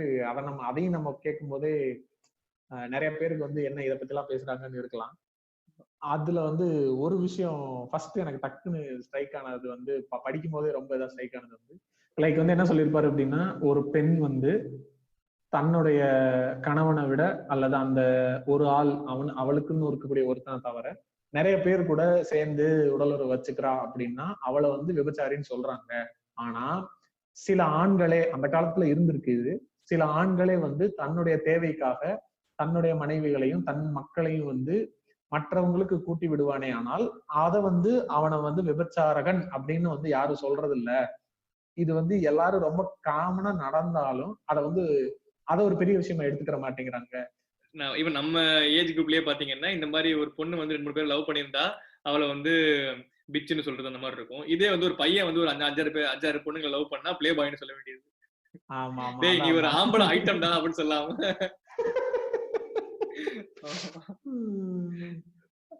இல்ல அதுவே நம்ம ஆக்சுவலா சொல்லக்கூடாதுதான். இட்ஸ் ஓகே, ஆம்பளை ஐட்டம்னு சொல்றது கூட ஒரு வகையில தப்பு தானே. தப்புதான் சொல்றேன், பட் வந்து அன்பேரா இருக்கு டுவர்ட்ஸ் வுமன் அப்படின்னு சொல்றேன். ரைட். சோ அதான் இப்போ கெட்ட வார்த்தைகளே பார்த்தோம் அப்படின்னா அந்த இதுல அதையும் சொல்லியிருப்பாரு. இப்போ ஒருத்தனை வந்து விபச்சாரகன்னு திட்டுறத ஒரு ஆண் வந்து பெருசா அவன் ஃபீல் பண்ணிக்கிற மாதிரி எல்லாம் தெரியல. ஆனா இதே வந்து விபச்சாரி மகன் அப்படின்னு திட்டினா அவனுக்கு பயங்கரமா கோவம் வருது. அப்போ அவனுக்கு கோவப்படுற மாதிரியான ஒரு விஷயம் அப்படிங்கிறப்ப அதை வந்து அவன் எவ்வளவு தூரம் கேவலமான ஒரு விஷயமா மாத்தி வச்சிருக்கான் அப்படிங்கிறது. தப்பு பண்ணவன் அவன், ஆனா அதை திட்டும் போது ஏன் அவங்க அம்மாவை திட்டணும் அப்படிங்கிறது. ஹிந்தில கூட மாதச்சோட்டு திட்டுறாங்க, எல்லா லாங்குவேஜ்லயும் எப்படிதான் இருக்கு, தமிழ்ல கூட. நான் இதை நோட் பண்ணி யோசிச்சிருக்கேன். உலகம் ஃபுல்லா எத்தனையோ கல்ச்சர் எங்கெங்கயோ டெவலப் ஆச்சுன்னு சொல்றாங்க. ஆனா இந்த ஒரு விஷயத்துல மட்டும் ஒவ்வொரு வார்த்தைக்கும் எக்ஸாக்டா எல்லா ஊர்லயும் வழக்கம் இருக்கு. அதான் ஆமா, மத்த எந்த விஷயம் புரிஞ்சுக்க முடியுமோ இல்லையோ கெட்ட வார்த்தை சொன்னா இதுக்கு எக்ஸாக்ட் டிரான்ஸ்லேஷன் எல்லா வார்த்தையும் எல்லா லாங்குவேஜ்லயும் கிட்டத்தட்ட இருக்குது. அது எல்லாமே பெண்களை பத்தி மட்டும்தான் இருக்கும். ஆமா எக்ஸாக்டா. இந்த விபச்சாரம்ன்ற அத்தியாயத்துல வந்து ஒரு இடத்துல வந்து இந்த பொய்யுடைய டெபினிஷனை பத்தி சொல்லியிருப்பாரு. ஒரு இடத்துல சொல்றாரு, தொழில் முறைக்காக, அதாவது பொதுவா வந்து சில இந்த நம்ம ஏற்கனவே பேசணும் அந்த நியாய தர்மத்தை பேசும்போது எதெல்லாம் தப்பு எதெல்லாம் சரின்னு சொல்லும் போது பொய் சொல்லக்கூடாது அப்படிங்கறத வந்து நம்ம எல்லாருமே வந்து காமனா எல்லாரும் அக்செப்ட் பண்ணிக்கிற கூடிய ஒரு விஷயம். இது வந்து தப்பு அப்படிங்கிற மாதிரி. ஆனா தொழில் முறைக்காக பொய்யை அவசியமாக வைத்து அதனால் பிறருக்கு கஷ்டத்தையும் நஷ்டத்தையும் கொடுத்து வரும் வக்கீல்களையும் வியாபாரிகளையும் மனித சமூகத்தில் எவ்வித இழிவுமின்றி ஏற்றுக்கொண்டிருக்கிறோம் அப்படின்னு.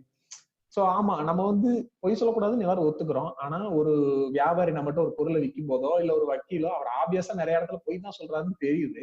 அவங்களுக்கு ஒரு சோசியல் ஸ்டேட்டஸ்ன்றது அவ்வளவு நல்ல ஒரு ஸ்டேட்டஸ், அவர் ஒரு நல்ல வேலையில இருக்கிறப்பா, நல்ல இதானவர்ப்பா அப்படின்னு சொல்றோம். அதை நம்ம தப்பு சொல்ல வரல, ஓகே, அவங்களுடைய வேலையில நல்லா இருக்காங்க, ஓகே. ஆனா இதே லாஜிக்க ஒரு தேவதாசிக்கு பொருத்தும் போது அதை ரொம்ப இழிவா பேசுறோம்.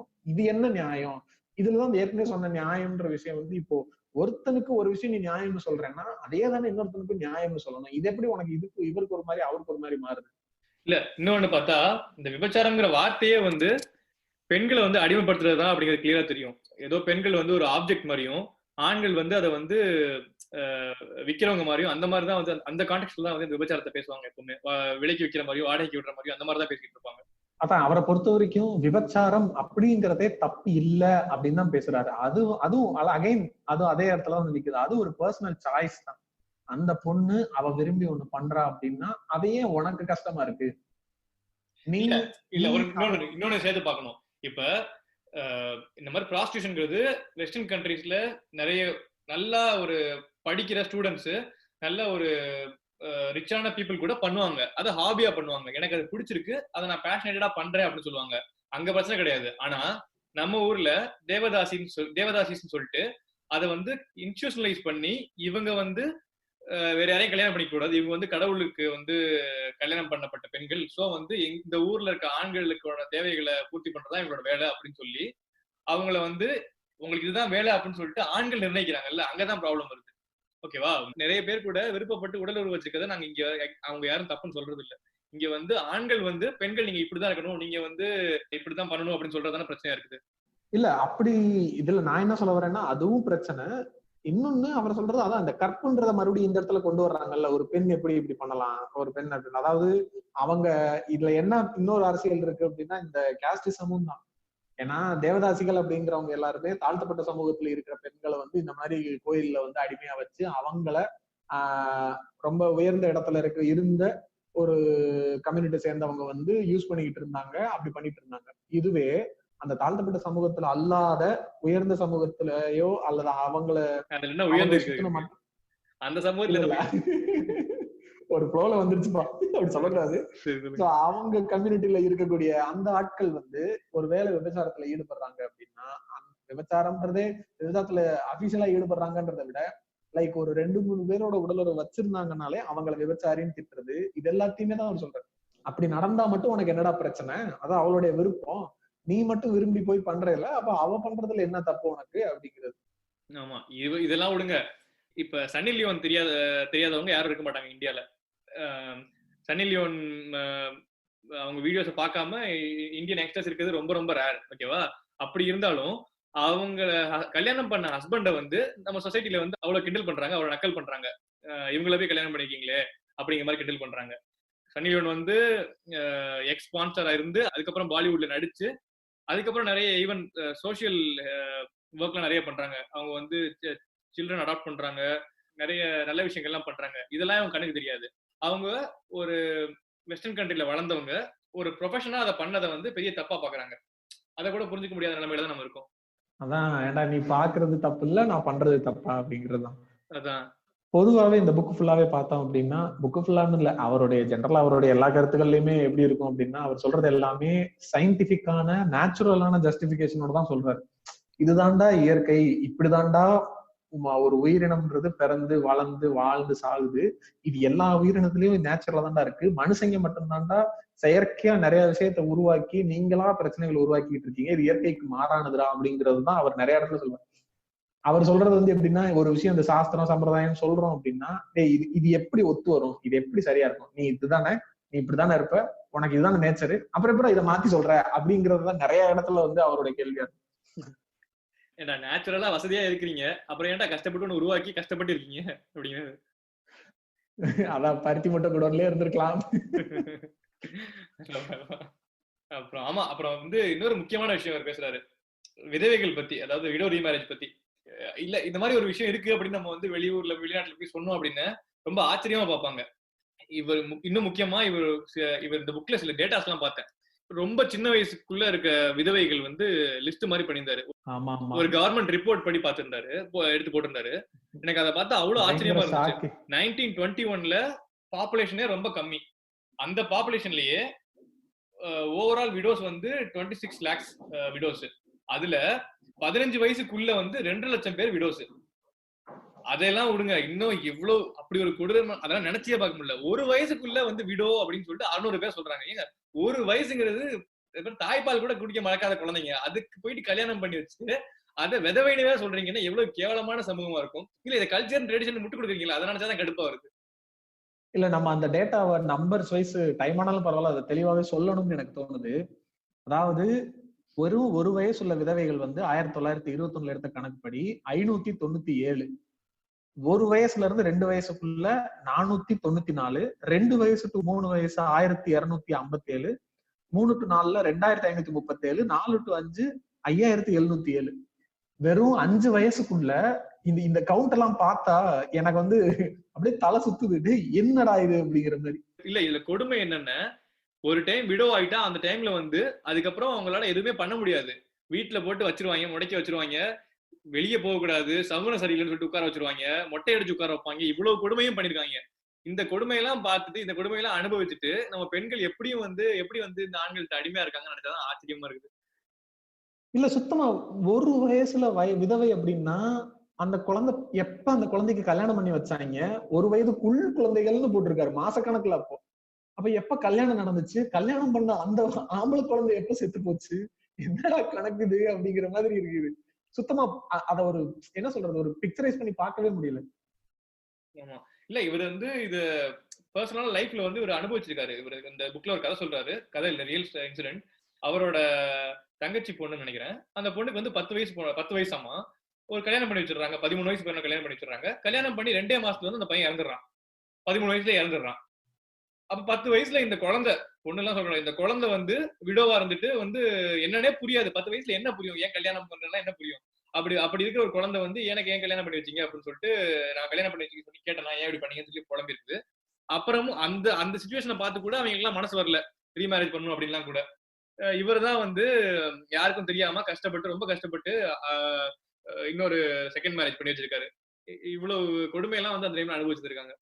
அதான் இப்போ ஒரு 10 வயசு வரைக்கும், ஃபார் எக்ஸாம்பிள் இப்போ ஒரு பியூபர்ட்டியே அட்டன் பண்ணாத ஒரு குழந்தை கல்யாணம் பண்ணி விதவையாவும் ஆயிட்டா, ஒரு மனுஷனுக்கு தேவையான முக்கியமான 3 அடிப்படை விஷயமே அவர் என்ன சொல்லியிருப்பாருன்னா, சாப்பாடு, தூக்கம், புணர்ச்சி, இது 3 தான் அப்படின்னு சொல்லியிருப்பாரு. சோ அந்த மாதிரி அந்த குழந்தை தன்னுடைய 10வது வயசுல இருந்து இன்னும் எத்தனை வயசு வரைக்கும் அந்த பொண்ணு உயிரோட இருக்க போதோ அது வரைக்கும் இந்த ஒரு விஷயத்த அந்த பொண்ணால எக்ஸ்பீரியன்ஸ் பண்ணவே முடியாது.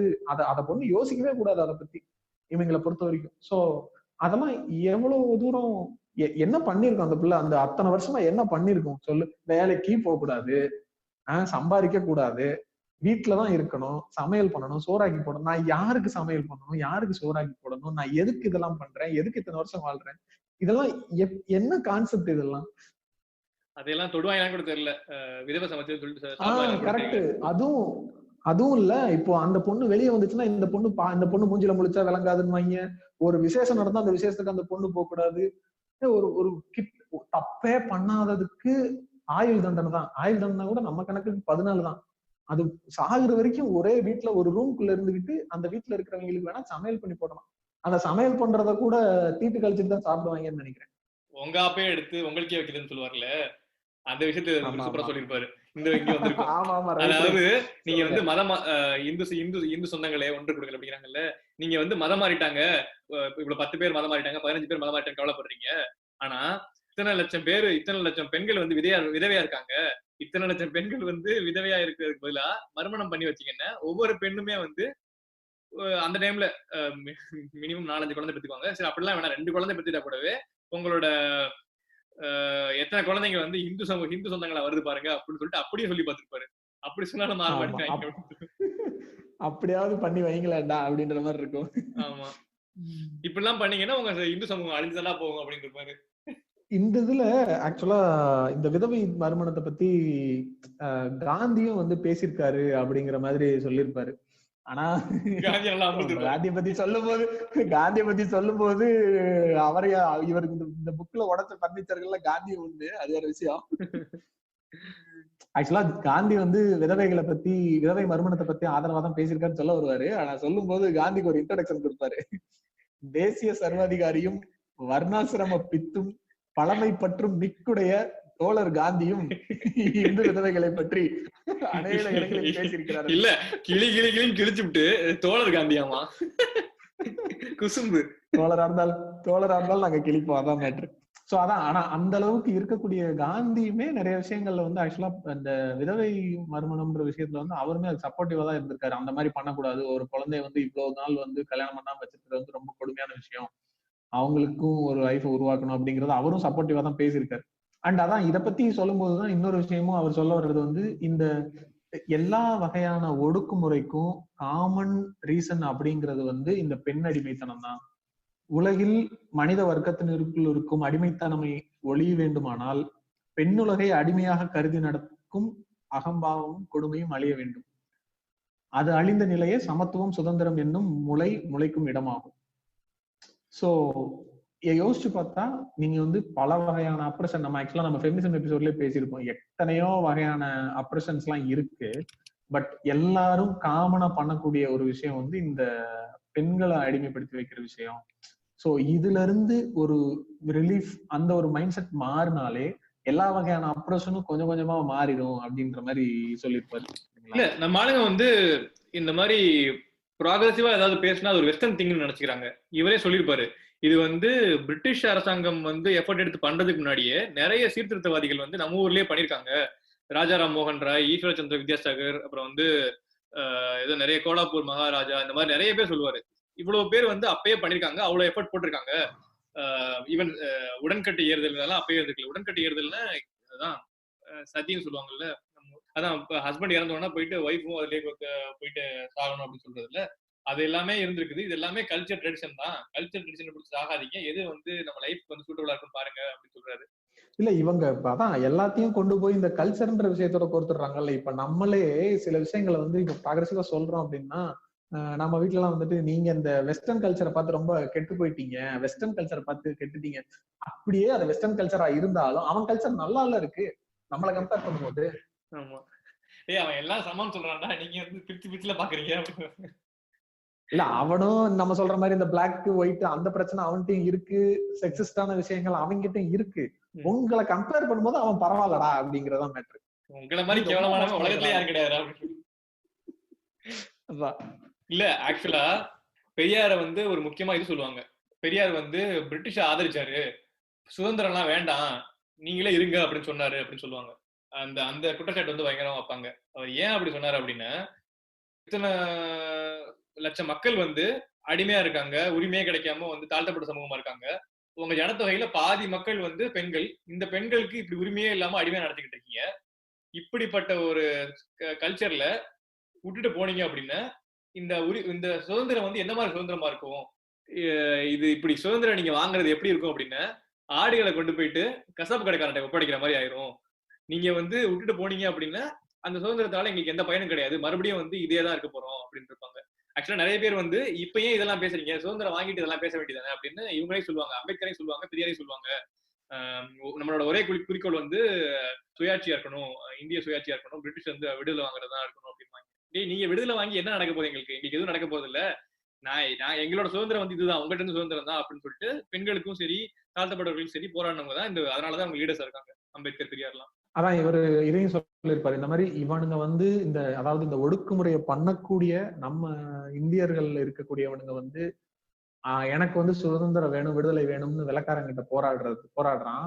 ஆனா இவனுக்கு கீழே இருக்கவனுங்க எல்லாம் வந்து எவ்வளவு கஷ்டப்படுறாங்க அப்படிங்கறத அவனுக்கு புரியணும் அப்படின்னா, இவனுக்கு வந்து வெள்ளைக்காரன் நடத்துற அரசெல்லாம் இவனுக்கு பத்தாது. எல்லா சமயமும் அதாவது எப்பயுமே அமல்ல இருக்கக்கூடிய ஒரு இராணுவ சட்டத்தோட ஒரு சர்வாதிகாரி ஆட்சி பண்ணி இவனுங்களெல்லாம் எதையுமே பண்ண விடாம அடக்கி வச்சிருந்தா அப்பதான் வந்து இவனுங்களுக்கு வந்து நிஜமா இவனுங்க எந்த மாதிரியான ஒரு அடக்குமுறையை வந்து நடத்திட்டு இருக்கானுன்றது புரியும் அப்படின்னு சொல்லிட்டு. இல்ல இதுல என்னன்னா, நம்ம பாண்டிய மாதிரி ஆளுங்க என்ன சொல்லுவாங்க அப்படின்னா, முன்னாடி கொஞ்சம் கட் பண்ணிட்டு பின்னாடி கொஞ்சம் கட் பண்ணிட்டு இந்தியாவில சர்வாதிகாரி ஆட்சி தான் இருக்கணும் அப்படின்னு பெரியார் சொல்லிருக்காரு அப்படின்றாங்க சிம்பிளா. இந்த மாதிரிதான் பண்ணிக்கிட்டு இருக்காங்க. ஆனா இவங்க சொல்றது நல்லதுதான். இந்த மாதிரிலாம் சொன்னாதான் நம்ம வந்து இதுக்கான விளக்கம் சொல்றதுக்கு ஒரு சான்ஸ் கிடைக்குது. அதான் நிஜமாவே இப்போ எனக்கு பாண்டே பேசுனதுக்கு முன்னாடி வரைக்கும் இந்த புக்ல என்ன இருக்குன்றதுலாம் எனக்கு பெருசா தெரியாது. நான் இதை பத்தி பெருசா கேள்விப்பட்டது இல்ல. எனக்கு தெரிஞ்சு நீங்க அனுப்புனப்ப கூட நான் அந்த புக்கை படிக்கல. நீங்க அனுப்புனீங்க, நான் அதை பார்த்துட்டு ஓகே படிப்போம் அப்படின்னு விட்டுட்டேன். அதோட விட்டாச்சு. இந்த பாண்டேயோட வீடியோ பார்த்ததுக்கு அப்புறம் தான் ஓகே இது இது பாண்டே வந்து ஒரு மாடுலேஷன் சொல்லும் போது இது இந்த மாடுலேஷன்ல இருக்காது அப்படின்ட்டுதான் இந்த புக்குள்ள போகணும் அப்படிங்கிற தாட்டே வந்துச்சு. இல்ல நம்ம ஹெச் ராஜா, நம்ம அர்ஜுன் சம்பத், நம்ம பாண்டே, மாரிதாஸ் இவங்க எல்லாம் என்ன சொன்னாலும் அதுக்கு ஆப்போசிட் தான் உண்மைங்கிறதே இப்ப வந்து தெரிஞ்சிருச்சு. சோ அது படிக்கிறவங்க கூட தெரிய மாட்டேங்குது, தேவைப்பட மாட்டேங்குது. அந்த மாதிரி வந்து கிளியர் ஆயிடுச்சு. அதான் இவரு இந்த அடிமைத்தனம் எல்லாம் பேசுறப்ப பெண்கள் வந்து இதை விட்டு வெளியே வர்றதுக்கு ஒரு முக்கியமான விஷயம் வந்து சொத்துரிமை அப்படின்னு பேசியிருப்பாரு. சொத்துரிமை பேசுறப்ப 2 விஷயத்துல பேசுவாரு. உலகத்திலேயே 2 கொடுமையான விஷயங்கள் இந்தியால தான் இருக்குது. ஒண்ணு வந்து இந்த சாதிய ஏற்றத்தாழ்வு, இன்னொன்னு வந்து இந்த பெண்ணடிமைத்தனம்.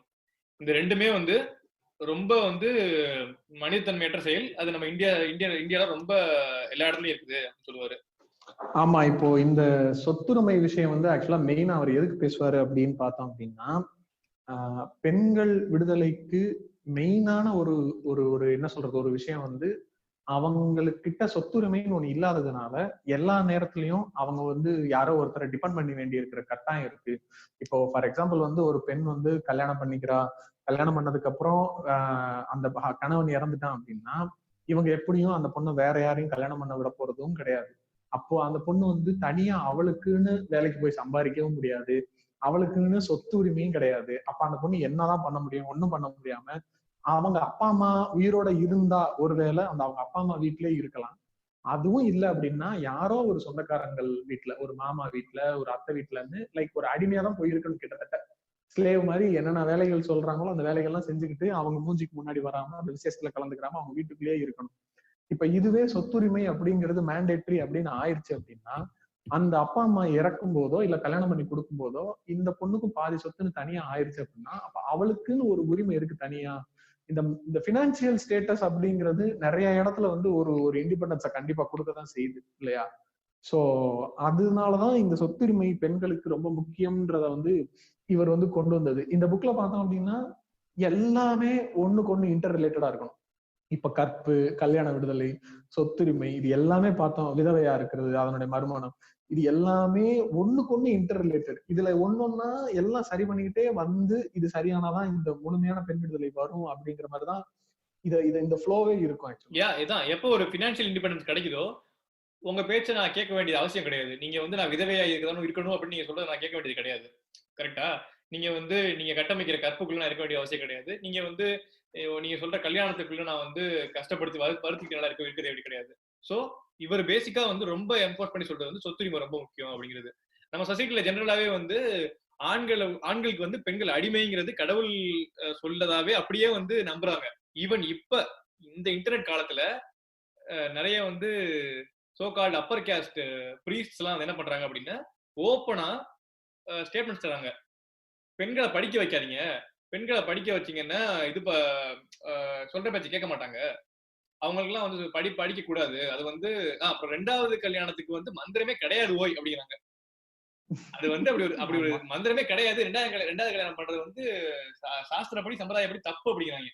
ஓகேவா? இது வந்து ரொம்ப ஓப்பனா எல்லாருக்கும் தெரியற மாதிரி பெண்களும் கேட்கற மாதிரி சொல்றாங்க. இதுல எனக்கு என்ன ஆச்சரியம் அப்படின்னா எல்லாருமே சமம், ஆண்களும் பெண்களும் சமம், பெண்கள் வந்து ஆண்களுக்கு ஈக்குவலா இருக்கணும் அப்படின்னு சொல்ற பெரியார வந்து மறுக்கிறாங்க. நீங்க வந்து ஆண்களுக்கு அடிமை, நீங்க வேலைக்கெல்லாம் போக கூடாது, உங்களுக்கு 2வது கல்யாணம் பண்ணக்கூடாது, நீங்க வந்து எங்களுக்கு சேவை பண்றதா இருக்கீங்கன்னு சொல்ற இந்த சாமியார்களுக்கு பின்னாடி இத்தனை பேர் போறாங்க. அந்த ஒரு கொடுமையானதான் எனக்கு மனசு கேட்க மாட்டேங்குது. பகுத்தறிவாளர்கள் என்ன சொல்றாங்க, நீங்க எல்லாத்துக்கும் சமண்டா, யாருக்கும் ஒருத்தங்க மேல கீழே கிடையாது அப்படிங்கிறாங்க. அவங்கள விட்டுட்டு அவங்கள நம்பாம அவங்க பேச்ச கேட்காம இந்த மாதிரி வந்து வன்மத்தை திணிக்கிறவங்க கிட்ட தான் போறாங்க. அதை நினைச்சாதான் வருத்தமா இருக்கு. பெண்களே கோவப்படுறாங்க, பெண்களே பெரியார் பேசுறது வந்து என்ன அவர் இப்படிலாம் பேசுறாரு எங்களை பத்தி அப்படின்றது உங்களுக்காக தான் பேசிட்டு இருக்காரு அவரு. இப்போ இதுவுமே இந்த சொத்துரிமை விஷயமே வந்து நம்ம திராவிடர் கழகங்கள்ல இருக்கவங்க எல்லாம் வந்து நம்ம தான் முதல் கொண்டு வந்தோம்னு சொல்றாங்க. பட் இவரே இந்த புக்ல என்ன சொல்றாரு அப்படின்னா அவர் இந்த புக்கை எழுதும் போதே மைசூர் சமஸ்தானம், அதாவது அப்பெல்லாம் வந்து பிரின்ஸ்லி ஸ்டேட்ஸ்ல வந்து சிலது மட்டும் தனியா இருந்துச்சு பிரிட்டிஷோட ஃபுல்லா சேராம. அதுல வந்து மைசூர்ல வந்து ஆல்ரெடி வந்து இந்த மாதிரி பெண்களுக்கு சொத்துரிமை வேணும் அப்படிங்கிற ஒரு மசோதா ஏற்படுத்தப்பட்டு அந்த டைம்ல வந்து ஆக்சுவலா அமலுக்கு ஃபுல்லா வரல, பட் அந்த சட்டத்திட்டம் கொண்டு வரதுக்கான பேச்சுகள் நடந்துகிட்டு இருக்குன்ற மாதிரி இந்த புக்ல போட்டிருக்காரு. சோ அப்பவே இந்த மாதிரி சில அதாவது சின்ன சின்ன ராஜாக்களும் இருந்திருக்காங்க. அவங்களே வந்து இந்த மாதிரி பெண்களுக்கு சொத்துரிமை வேணும் அப்படிங்கிற மாதிரி அந்த சட்டத்தோட என்னென்ன அதுல இருந்துச்சு அப்படிங்கிறதையுமே இந்த புக்ல போட்டிருக்காரு. அதுலயே அவங்க கடைசியா இன்னொரு விஷயமும் அந்த சட்டத்திலேயே மென்ஷன் பண்ணிருக்காங்க. அதாவது ஒரு அந்த பொண்ணோட புருஷன் வந்து ஒரு ரொம்ப மோசமான வியாதி இருக்கவனாவோ அல்லது ஒரு வைப்பாட்டி வைத்திருக்கனாவோ தாசி வேசி வீடுகளுக்கு போறவனாவோ இருந்தா, மறு விவாகம் செய்து கொண்டிருப்பவனா இருந்தாலும், கொடுமையாய் நடத்தினாலும், வேறு மதத்துக்கு போனாலும் புருஷனை விட்டு பிரிஞ்சிருக்கவும் புருஷன்கிட்ட இருந்து ஜீவனாசம் பெறவும் பெண்களுக்கு உரிமை இருக்கு அப்படிங்கறதையும் அந்த இதுல மென்ஷன் பண்ணிருக்காங்க. இல்ல நம்ம இந்த டிராவிடியன் பாலிடிக்ஸ் கொண்டு வந்தது அப்படின்னு சொல்றது எதுக்குன்னா, இந்தியா ஃபார்ம் ஆகி இண்டிபெண்டன்ஸ்க்கு அப்புறம் இதை கொண்டு வந்தது ரொம்ப ப்ரிடாமினண்டா கொண்டு வந்தது வந்து நம்ம டிராவிடியன் பாலிடிக்ஸ், டிராவிடியன் நம்ம ஸ்டேட்ஸ் தான். இந்தியா வந்து இந்த பெண்கள் சொத்துரிமையை வந்து கொண்டு வர்றதுக்கு தமிழ்நாடு கொண்டு வந்து ஒரு 30-40 வருஷம் கழிச்சு தான் கொண்டு வராங்க. இப்பதான் வந்து அந்த இது பாஸ் ஆயிருக்கு கோர்ட்ல. கரெக்ட். அதனாலதான் வந்து நம்ம டிராவிடியன் லீடர்ஸ் வந்து நம்ம பயனீஸ் அப்படின்னு சொல்றோம் நம்ம. Correct correct. இப்ப இதுல அடுத்ததா ஒரு அத்தியாயம் ஒண்ணு வந்துச்சு. எனக்கு அதை படிச்சப்பதான் அப்படியே பயங்கரமா நான் அப்படியே சிலுத்து. ஆமா, அப்படி என்னென்ன சொல்றீங்க அப்படின்னு இருந்துச்சு. ஆக்சுவலா அது என்னன்னா கர்ப்பத்தடை. அதாவது என்ன சொல்றாரு அப்படின்னா, பெண்கள் வந்து குழந்தைய பெத்துக்காதீங்க அப்படிங்கிறாரு. முற்றிலும் வேணாம், தேவையில்லை அப்படிங்கிறாரு. எனக்கு அதை பார்த்தோன்னே என்ன என்ன இவரு இப்படி சொல்றாரு அப்படின்ற மாதிரி இருந்துச்சு. இன்னொன்னு தோணுச்சு. அதாவது இந்த மாதிரி வந்துட்டு இவர் எல்லாத்தையுமே சயின்டிபிக்கா சொல்றாரு, நேச்சுரல் வேல ஜஸ்டிபிகேஷன் கொடுக்குறாருன்னு சொல்லிட்டு இருந்தேன்ல. எனக்கு வந்து அப்ப மைண்ட்ல ஓடிட்டு இருந்துச்சு இதை படிச்சோன்னே. என்ன இவர் எல்லாத்தையும் இப்படி சொல்லிட்டு இருக்காரு, சொல்லிட்டு இதை மட்டும் இப்படி சொன்னா நேச்சர்ன்றதே அதுதான். ஒரு உயிரினம் 2 உயிரினம் பிறக்குது, அவங்க வந்து ரீப்ரொடியூஸ் பண்றாங்க, அது அந்த அந்த கிட்ஸ் வந்து அடுத்து கண்டினியூ பண்றாங்க. இதுதானே, இது மட்டும் தானே இந்த உலகத்துல நடந்துகிட்டு இருக்கு நேச்சர்ல. இப்ப இதையே வந்து பண்ணாதீங்க அப்படின்னு அது எப்படி நடக்கும் அப்படின்னும் போது கடைசியில வந்து ஒரு லைன் இருந்துச்சு. இல்ல மத்த எல்லாத்தையும் நேச்சருக்கு அகைன்ஸ்டா பண்றீங்கல்ல, இதை ஒண்ணே இப்ப சேர்த்து பண்ணிட்டு போங்களேன் அப்படிங்கிறாரு. அதான் இப்ப நான் அவரே, அதாவது அவர் சொல்றதே வந்து, நான் வந்து இந்த கர்ப்பத்தடைன்னு சொல்றோம்னே எல்லாரும் வந்துட்டு என்ன இயற்கைக்கு புறம்பா பேசுறீங்க நீங்கன்னு நிறைய பேரு அந்த வாதத்திற்கு வருவாங்க. பரவாயில்ல, இப்ப நீங்க எல்லாமே செயற்கையா தானே பண்ணிட்டு இருக்கீங்க, இது ஒண்ணு மட்டும் ஒரு நல்ல விஷயத்துக்காக பண்ண இப்ப என்ன பெருசா குடிமொழிகிற போயிருது, பரவாயில்ல பண்ணட்டும் அப்படின்னாரு. எனக்கு இல்ல என்னடா கர்ப்பத்தடை சொன்னா ஐயோ என்ன ஆகும், அடுத்த ஜெனரேஷன் இல்லாம போயிருமே, நம்ம மானுட அம்சமே இல்லாம போயிருமே அப்படிமாங்க. போகட்டுமே, யாருக்கு ஏதாவது என்ன ஆக போகுது, இதனால பெண்களுக்கு ஏதாவது ப்ராப்ளம் இருக்கா அப்படின்னு சரியான கேள்வி தானே. நீங்க இருந்து என்னத்தர சாதிக்க போறீங்க அப்படின்ற. இல்ல இப்ப 7 பில்லியன் இருக்குது, என்ன 10 வருஷத்துல 70 பில்லியன் கொண்டு போக விட மாட்டாங்க போல, அதுதானே அவங்க குறிக்கோள் அப்படிங்கிற மாதிரி இருக்கும். அதான் இதுதான் அவங்களுக்கு எல்லாம் பிரச்சனையா இருக்கு. இப்படி நேரடியா மூஞ்சிக்கு நேரம் என்ன என்ன இப்படி சொல்லிட்டீங்க அப்படிங்கிற மாதிரி இருக்கு. ஆமாடா அதான் பொசுக்குன்னு பேசிட்டேன் அப்படின்னு. ஆமாடே, இன்னொரு 3 வருஷத்துல நீங்க எல்லாம் சாக போறீங்களே. அதான் இப்ப ரீசெண்டா நான் ஒரு வேர்டு கேள்விப்பட்டேன், ஆன்டி நட்டாலிஸ்ட் அப்படின்னு சொல்லி. அதாவது இந்த ஃபெமினிசம் பேசுறவங்கலயே இந்த மாதிரி வந்து குழந்தை பேருங்கிறது எங்களுக்கு வேணாம், அது நாங்க பண்ணிக்க மாட்டோம், அதனாலதான் அதை ஒரு காரணமா வச்சுதான் பெண்களுக்கான அடக்குமுறை ரொம்ப அதிகமா இருக்கு, சோ இதை நாங்க பண்ணிக்கிற மாட்டோம்னு பேசுன மாதிரி நான் வந்து ரீசெண்டா பார்த்தப்ப வந்து எனக்கு இப்படியும் போராடுறாங்களா, இந்த மாதிரி எல்லாம் யோசிக்கிறாங்களா அப்படின்ற மாதிரி எனக்கு ஒரு தாட் வந்துச்சு. அதுவே எனக்கு ஷாக்கா இருந்துச்சு. இந்த 2020 இப்பெல்லாம் பேசுறாங்களே அப்படின்னு யோசிச்சேன். எனக்கு அதை விட பெரிய ஷாக்கு. இல்ல இது வந்து ஆன்டி நட்டாலிஸ்ட் வந்து ஃபெமினிசம் பேஸ் பண்ணி பேசுறது கிடையாது. ஆன்டி நட்டாலிஸ்ட் வந்து ஜெனரலாவே ஆண்களுமே நிறைய பேர் இருப்பாங்க. இது எதுக்கு பேசிக்கா அப்படின்னா, ஆன்டி நட்டாலிசம்னா பேசிக்கலி அகைன்ஸ்ட் பர்த் தான் வந்து எல்லா ஃபார்ம் ஆஃப் மிசரிக்கும் வந்து சோர்ஸ்.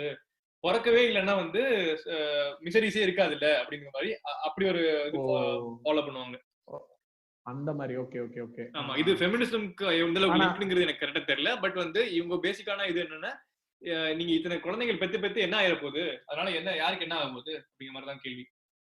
Okay okay. இல்ல தெரியல, எனக்கு அது தெளிவா தெரியல. ஆனா நான் பார்த்தப்ப வந்து ஒரு சில பெண்கள் போட்டதுனால நான் அப்படி புரிஞ்சுக்கிட்டேன். அதை பத்தி முழுசா படிக்கல. பட் இந்த புக்கு படிக்கும் போது எனக்கு இந்த விஷயம் இப்ப பேசும்போதே எனக்கு ஷாக்கா இருந்துச்சு. இவர் அப்ப பேசியிருக்காரு, எனக்கு அதான் பெருசா ஷாக் ஆயிடுச்சு இந்த அத்தியாயம் பேரை பார்த்தோன்னு. ஆனா இதுல அவரும் சொல்றாரு, அதாவது வந்து இந்த மாதிரி வேற சில தலைவர்களும் இந்த மாதிரி உலக அளவுல அந்த கர்ப்பத்தடையை பத்தி பேசுறாங்க, ஆனா அவங்க பேசுறதுக்கான காரணங்கள் வேற இருக்கு.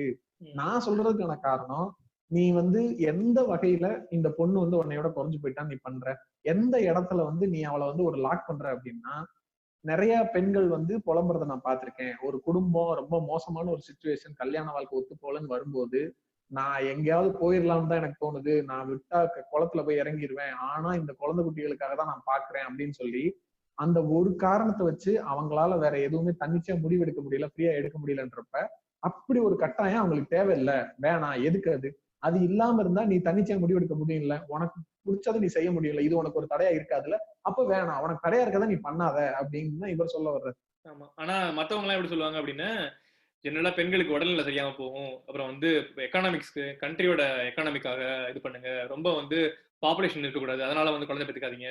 அப்புறம் வந்து சொத்துல வந்து நிறைய பங்கு தேவைப்படும், ஸோ வந்து குழந்தை பெற்றுக்காதீங்க, இந்த மாதிரிலாம் சொல்லுவாங்க. ஆனா நம்மால் வந்து இதெல்லாம் கிடையாது, இதெல்லாம் நீங்க என்னவா பண்ணிட்டு போங்க, எங்களுக்கு வந்து இண்டிபெண்டன்ஸ் வேணும் அப்படிங்கிறது. அதுதான். அதான் இவர் வந்து இதையும் சொல்லியிருப்பாரு. இது வந்து பெண்களுக்கு மட்டும் இல்ல, நிறைய ஆண்களும் இது விரும்பதான் செய்வாங்க அப்படின்ற மாதிரி ஒரு எக்ஸாம்பிள் சொல்லியிருப்பாரு. நான் தனியா இருந்திருந்தேன்னா ஒரு கை பார்த்திருப்பேன், 4-5 குழந்தை குட்டி எல்லாம் இருக்கிறதுனால இவங்களெல்லாம் காப்பாத்தணுமேன்ற கவலையினாலதான் மத்தவங்க சொல்றதெல்லாம் கேட்டு நான் அமைதியா இருக்கேன்ற மாதிரி. இப்ப குழந்தை இல்ல, சரி போய் பாருப்போ அப்படின்றவாரு.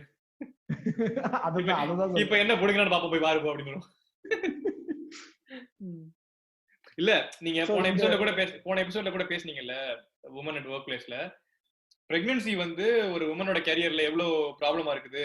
ஒரு கல்யாணம் ஆக போற வயசுல இருக்க பொண்ணை வந்து ஹையர் பண்றதுக்கு எவ்வளவு யோசிக்கிறாங்க, பிரெக்னன்சி லீவ் எடுக்கணும், இதெல்லாம் வந்து எவ்வளவு யோசிக்கிறாங்க. அதனால வந்து எவ்வளவு வந்து கரியர்ல வந்து ப்ராக்ரஷன் வர முடியாம தடுக்குது, வர வேண்டிய நிறைய ப்ரொமோஷன்ஸ் வந்து ஏன் ஸ்டாப் ஆகுது அப்படின்னு நம்ம பார்த்தோம். இதெல்லாம் கன்சிடர் பண்ணி தான் அவர் அப்பயே சொல்லியிருக்காரு. அதான் உன்னுடைய சந்தோஷத்துக்கு உன்னுடைய விருப்பத்துக்கு எதெல்லாம் தடையா இருக்கு. குழந்தை பெத்துக்கிறதுனால உனக்கு பிரச்சனை இருக்கா, வேணாம் குழந்தை பெத்துக்காத. கல்யாணம் பண்ணி வைக்கிறதுனால அங்கேயே நிக்க வைக்கிறாங்களா, வேணாம் கல்யாணம் பண்ணாத. காதலிச்ச உடனே கஷ்டப்படுத்துறாங்களா, வேணாம் அதையும் விட்டுரு, நீ ஜாலியா இரு, ஃப்ரீயா இரு, மனுஷ வாழ்க்கையே இன்பத்துக்கு தானே இருக்கு, நீங்க ஏன்னா கஷ்டப்படுறீங்க அப்படிங்கிறாரு. அதுதான் மொத்தமா இதோட கரு. இல்ல இந்த சிரிச்சு வந்தா சீனாத்தனோட பாட்டுல கூட ஒரு லைன் வரும்ல, எதுவும் தெரியுதா உங்களுக்கு? ஆமா ஆமா ஆமா ஆமா புரியுது. அதாவது உலகம் இன்பத்துக்கு ஏங்கி கிடக்கு, ஒழுக்கம் ஊருக்கு ஊர் மாறி கிடக்கு, தப்புகள் இல்லை என்றால் தத்துவம் இல்லையடா, தத்துவம் பிறக்கட்டுமே தப்பு பண்ணேன்டா. ஒரு ஒரு வேற லெவல் லைன் இதெல்லாம். அதேதான். இல்ல அந்த அந்த ஒரு லைனே பெரிய விஷயம். ஆக்சுவலா ஒழுக்கம் ஊருக்கு ஊர் மாறி கிடக்குன்றது ஆக்சுவலா ரொம்ப பெரிய டீப்பான மீனிங் இருக்கு. போற போக்குல சொல்லிட்டு போயிட்டாங்க, பட் வந்து இது ரொம்ப டீப்பான விஷயம். கரெக்ட். இதெல்லாம் முடிச்சிட்டு கடைசியா ஒரு அத்தியாயத்துக்கு வந்தேன். அந்த அத்தியாயத்தோட டாபிக்க பார்த்தேன். டாபிக்க பார்த்தோன்னே அவ்வளவுதான், ஆத்தாடி அப்படின்னு இருந்துச்சு. ஆண் நெடில் பெண் குறில். ஆமா, பெண்கள் விடுதலைக்கு ஆண்மை அழிய வேண்டும் அப்படின்னு மொத்தமா கடைசியில போட்டுட்டாமால்னு உடச்சுட்டாரு. ஆமா, எனக்கு இதுல ஒரு முக்கியமான ஒரு லைன் ரொம்ப பிடிக்கும். அதாவது எங்கேயாவது பூனைகளால வந்து எலிக்கு விடுதலை கிடைக்குமா, எங்கேயாவது நரிகளால வந்து ஆடு கோழிகள் விடுதலை கிடைக்குமா, எங்கேயாவது வெள்ளைக்காரர்களால் விடுதலை கிடைக்குமா அப்படிலாம் கேட்டிருப்பாரு. அதனால ஆண்களால பெண்களுக்கு விடுதலை கிடைக்காது அப்படின்னு இருப்பாரு. இந்த லைன் எனக்கு ரொம்ப பிடிக்கும். ஆமா, ஆக்சுவலா வந்து நானும் அந்த லைனை பத்தி சொல்லணும்னு இருந்தேன். அதுலயும் அவர் ரொம்ப பச்சையா போட்டு கொடுத்தது என்ன அப்படின்னா, பெண்கள் விடுதலையின் பெயரால் உலகத்தில் அநேக இடங்களில் அநேக சங்கங்களும் முயற்சிகளும் நாளுக்கு நாள் வளர்ந்து கொண்டு வருவதும் யாவரும் அறிந்ததே. இம்முயற்சிகளில் ஆண்களும் மிக கவலை உள்ளவர்கள் போல காட்டிக்கொண்டு மிக பாசாங்கு செய்து வருகின்றார்கள். எனக்கு ஆக்சுவலி நம்ம இந்த எபிசோட் பேச ஆரம்பிக்கிறப்ப ஃபர்ஸ்ட் இதை சொல்லிட்டு நம்ம ஆரம்பிக்கலாம் அப்படின்னு நினைச்சேன். சரி ஓகே, இதை பினிஷிங்கா வைப்போம் அப்படின்னு சொல்லி தோணுது எனக்கு. ஆக்சுவலா எனக்கு டிஎம் கிருஷ்ணா வந்து ரீசெண்டா ஒரு வீடியோ பார்த்தேன். டிஎம் கிருஷ்ணா தெரியுமா உங்களுக்கு? அவர் வந்து சிங்கர், கர்நாடிக் சிங்கர். அவர் வந்து ரொம்ப ஆன்டி காஸ்ட் ரொம்ப வோக்கலா இருப்பாரு. அவர் சொன்ன விஷயம் ரொம்ப சூப்பரா இருந்துச்சு. அவர் வந்து ஹீஸ் ஃப்ரம் பிராமின் கம்யூனிட்டி. அவர் சொன்ன விஷயம் என்னன்னா, நான் ஒரு பிராமினா இருக்கிறதுனால நான் பேசுற விஷயங்கள் ரொம்ப அதிகமா ரீச் ஆகுது. ஆனா இந்த விஷயங்கள் நான் பேசக்கூடாது. இந்த தலித் அப்ரஷன், கேஸ்ட் அப்ரஷன்லாம் வந்து பாதிக்கப்படுறவங்க தான் பேசணும். ஆனா அவங்க பேசுறது வந்து அதிகமா ரீச் ஆகாது. இதனால நானும் பேச வேண்டியது இருக்குது. இது ஒரு பேரடாக்ஸ் தான். பட் வந்து எனக்கு இது வழி தெரியல, நானும் பேசிதான் ஆகணும் அப்படிங்கிற மாதிரி இருக்கு. இப்ப கூட ரீசெண்டா கூட ஒன்று பார்த்தேன். ஏதாவது ஒரு தலித் அப்ரஷன் பத்தி பேச எங்கேயாவது உங்களை கூப்பிட்டாங்க, மாடரேட் பண்ண கூப்பிட்டாங்க அப்படின்னா, if you are privilege class don't do it அப்படின்னு சொல்லியிருப்பாங்க. புரியுதா? இதேதான் அப்படியே வந்து ஆண்களையும் பெண்களையும் பொறுத்து வச்சு பார்க்கணும்.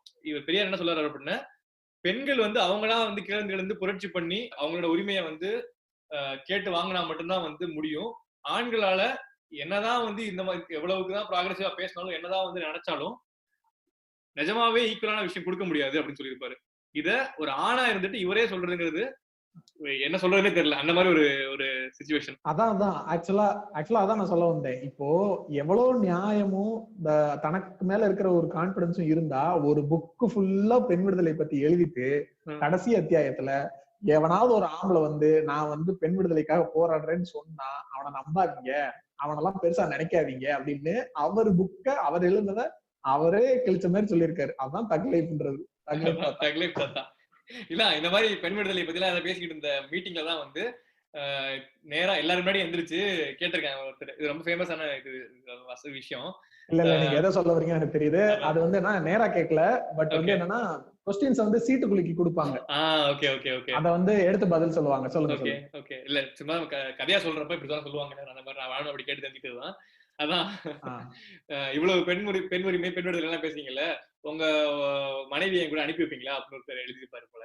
அதுக்கு வந்து இவர் ரிப்ளை பண்ணிருப்பாரு, என் மனைவியை அனுப்பி வைப்பீங்களா, என் கூட என்கிட்ட என்ன கேக்குறீங்க, அவங்க வந்தா கூட்டிட்டு போங்க, அது அவங்களோட உரிமை அப்படின்னு கேட்டு சொல்லியிருப்பாரு. அந்த அளவுக்கு ஓப்பனா கோவப்படாம, ஜெனரலா நம்ம சொசைட்டில வந்து அம்மாவை பத்தி பேசினாலும் மனைவியை பத்தி பேசினாலும் அப்படி கோவப்படுற ஒரு சொசைட்டில இருந்துகிட்டு அவர் சொல்ற அவரை ப்ரீச் பண்ற ஒரு விஷயத்த அவ்வளவு சீரியஸா ஃபாலோ பண்ண முடிஞ்ச ஒரு ஆளா இருக்கிறதுங்கிறதுக்காகவே அவரை பாராட்டி ஆகணும். இதெல்லாம் வந்து ஆல்மோஸ்ட் இம்பாசிபிள் தான் நான் சொல்லுவேன்.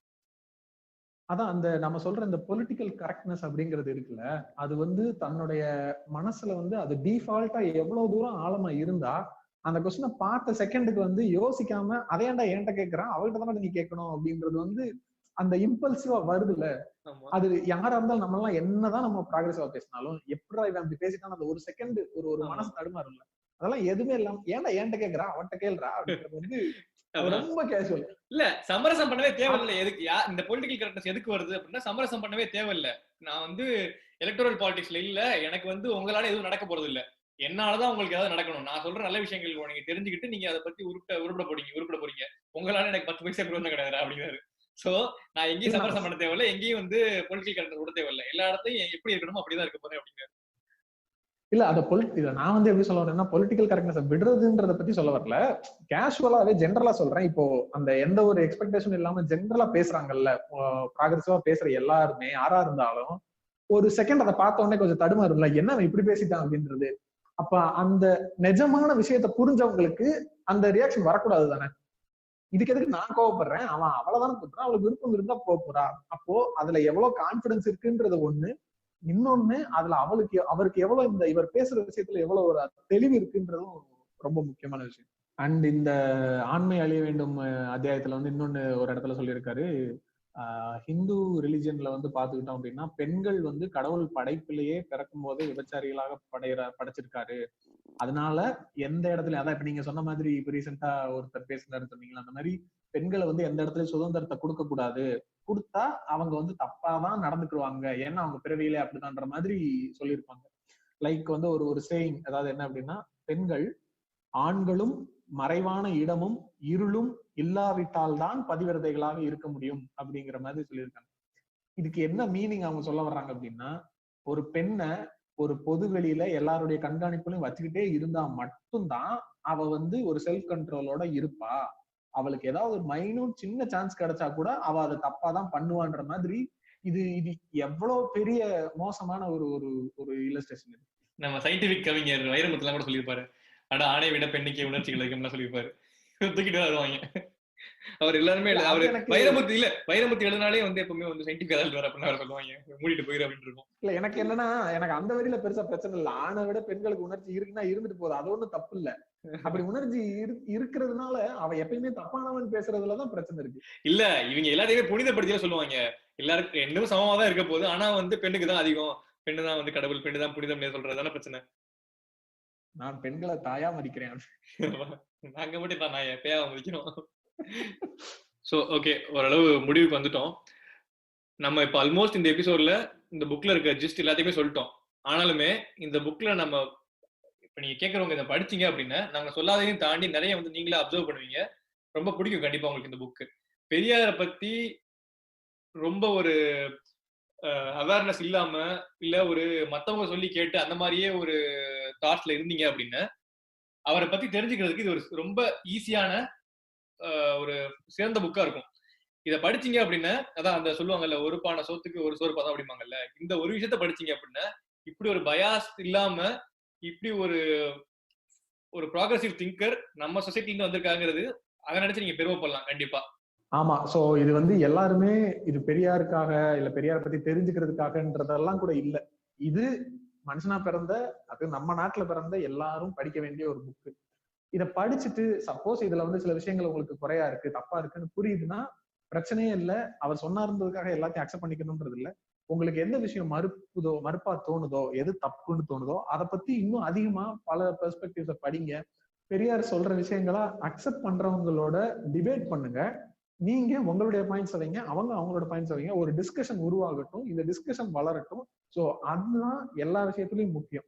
இல்ல, பெரியாருங்கிறவர் ஒரு பெரிய மனிதர். அவர் எல்லாரும் போற்றணுங்கிறத விட அவரோட கருத்துக்கள் இன்னமும் ரெலவெண்டா இருக்குது. அதை நம்ம ஃபாலோ பண்ணுங்கிறது தான் என்னோட ஒரு குறிக்கோள் இவரை பத்தி பேசுறதுக்கான காரணம். இப்போ ஒரு லாஸ்ட் 5-10 இயர்ஸா இந்த ரைட் விங் அஜெண்டா ரொம்ப அதிகமா இருக்குது. ரொம்ப ஹேட்ரடும் மூழ்கி போயிருக்குது. சோசியல் ஜஸ்டிஸே இல்லாத அளவுக்கு நோக்கி போய்கிட்டு இருக்கு. அப்படி ஒரு காலகட்டத்துல பெரியார் மாதிரி ஒரு தாட்ஃபுல்லான ஒரு ஒரிஜினல் திங்கர் இவ்வளவு விஷயங்களையும் பேசி வச்சுட்டு போயிருக்காரு. அதை நம்ம படிக்கிறது ரொம்ப அவசியம். படிச்சா ஒரு பயங்கர ஒரு தெளிவு கிடைக்கும். நம்ம ஒரு பெட்டர் இண்டிவிஜுவல்ஸ் ஆகும் கண்டிப்பா. உன் கடவுளை விட, உன் சாஸ்திரத்தை விட, உன் முன்னோரை விட, உன் வெங்காயம் விளக்கமாத்தை விட உன் அறிவு பெருசு. அதை சிந்தி.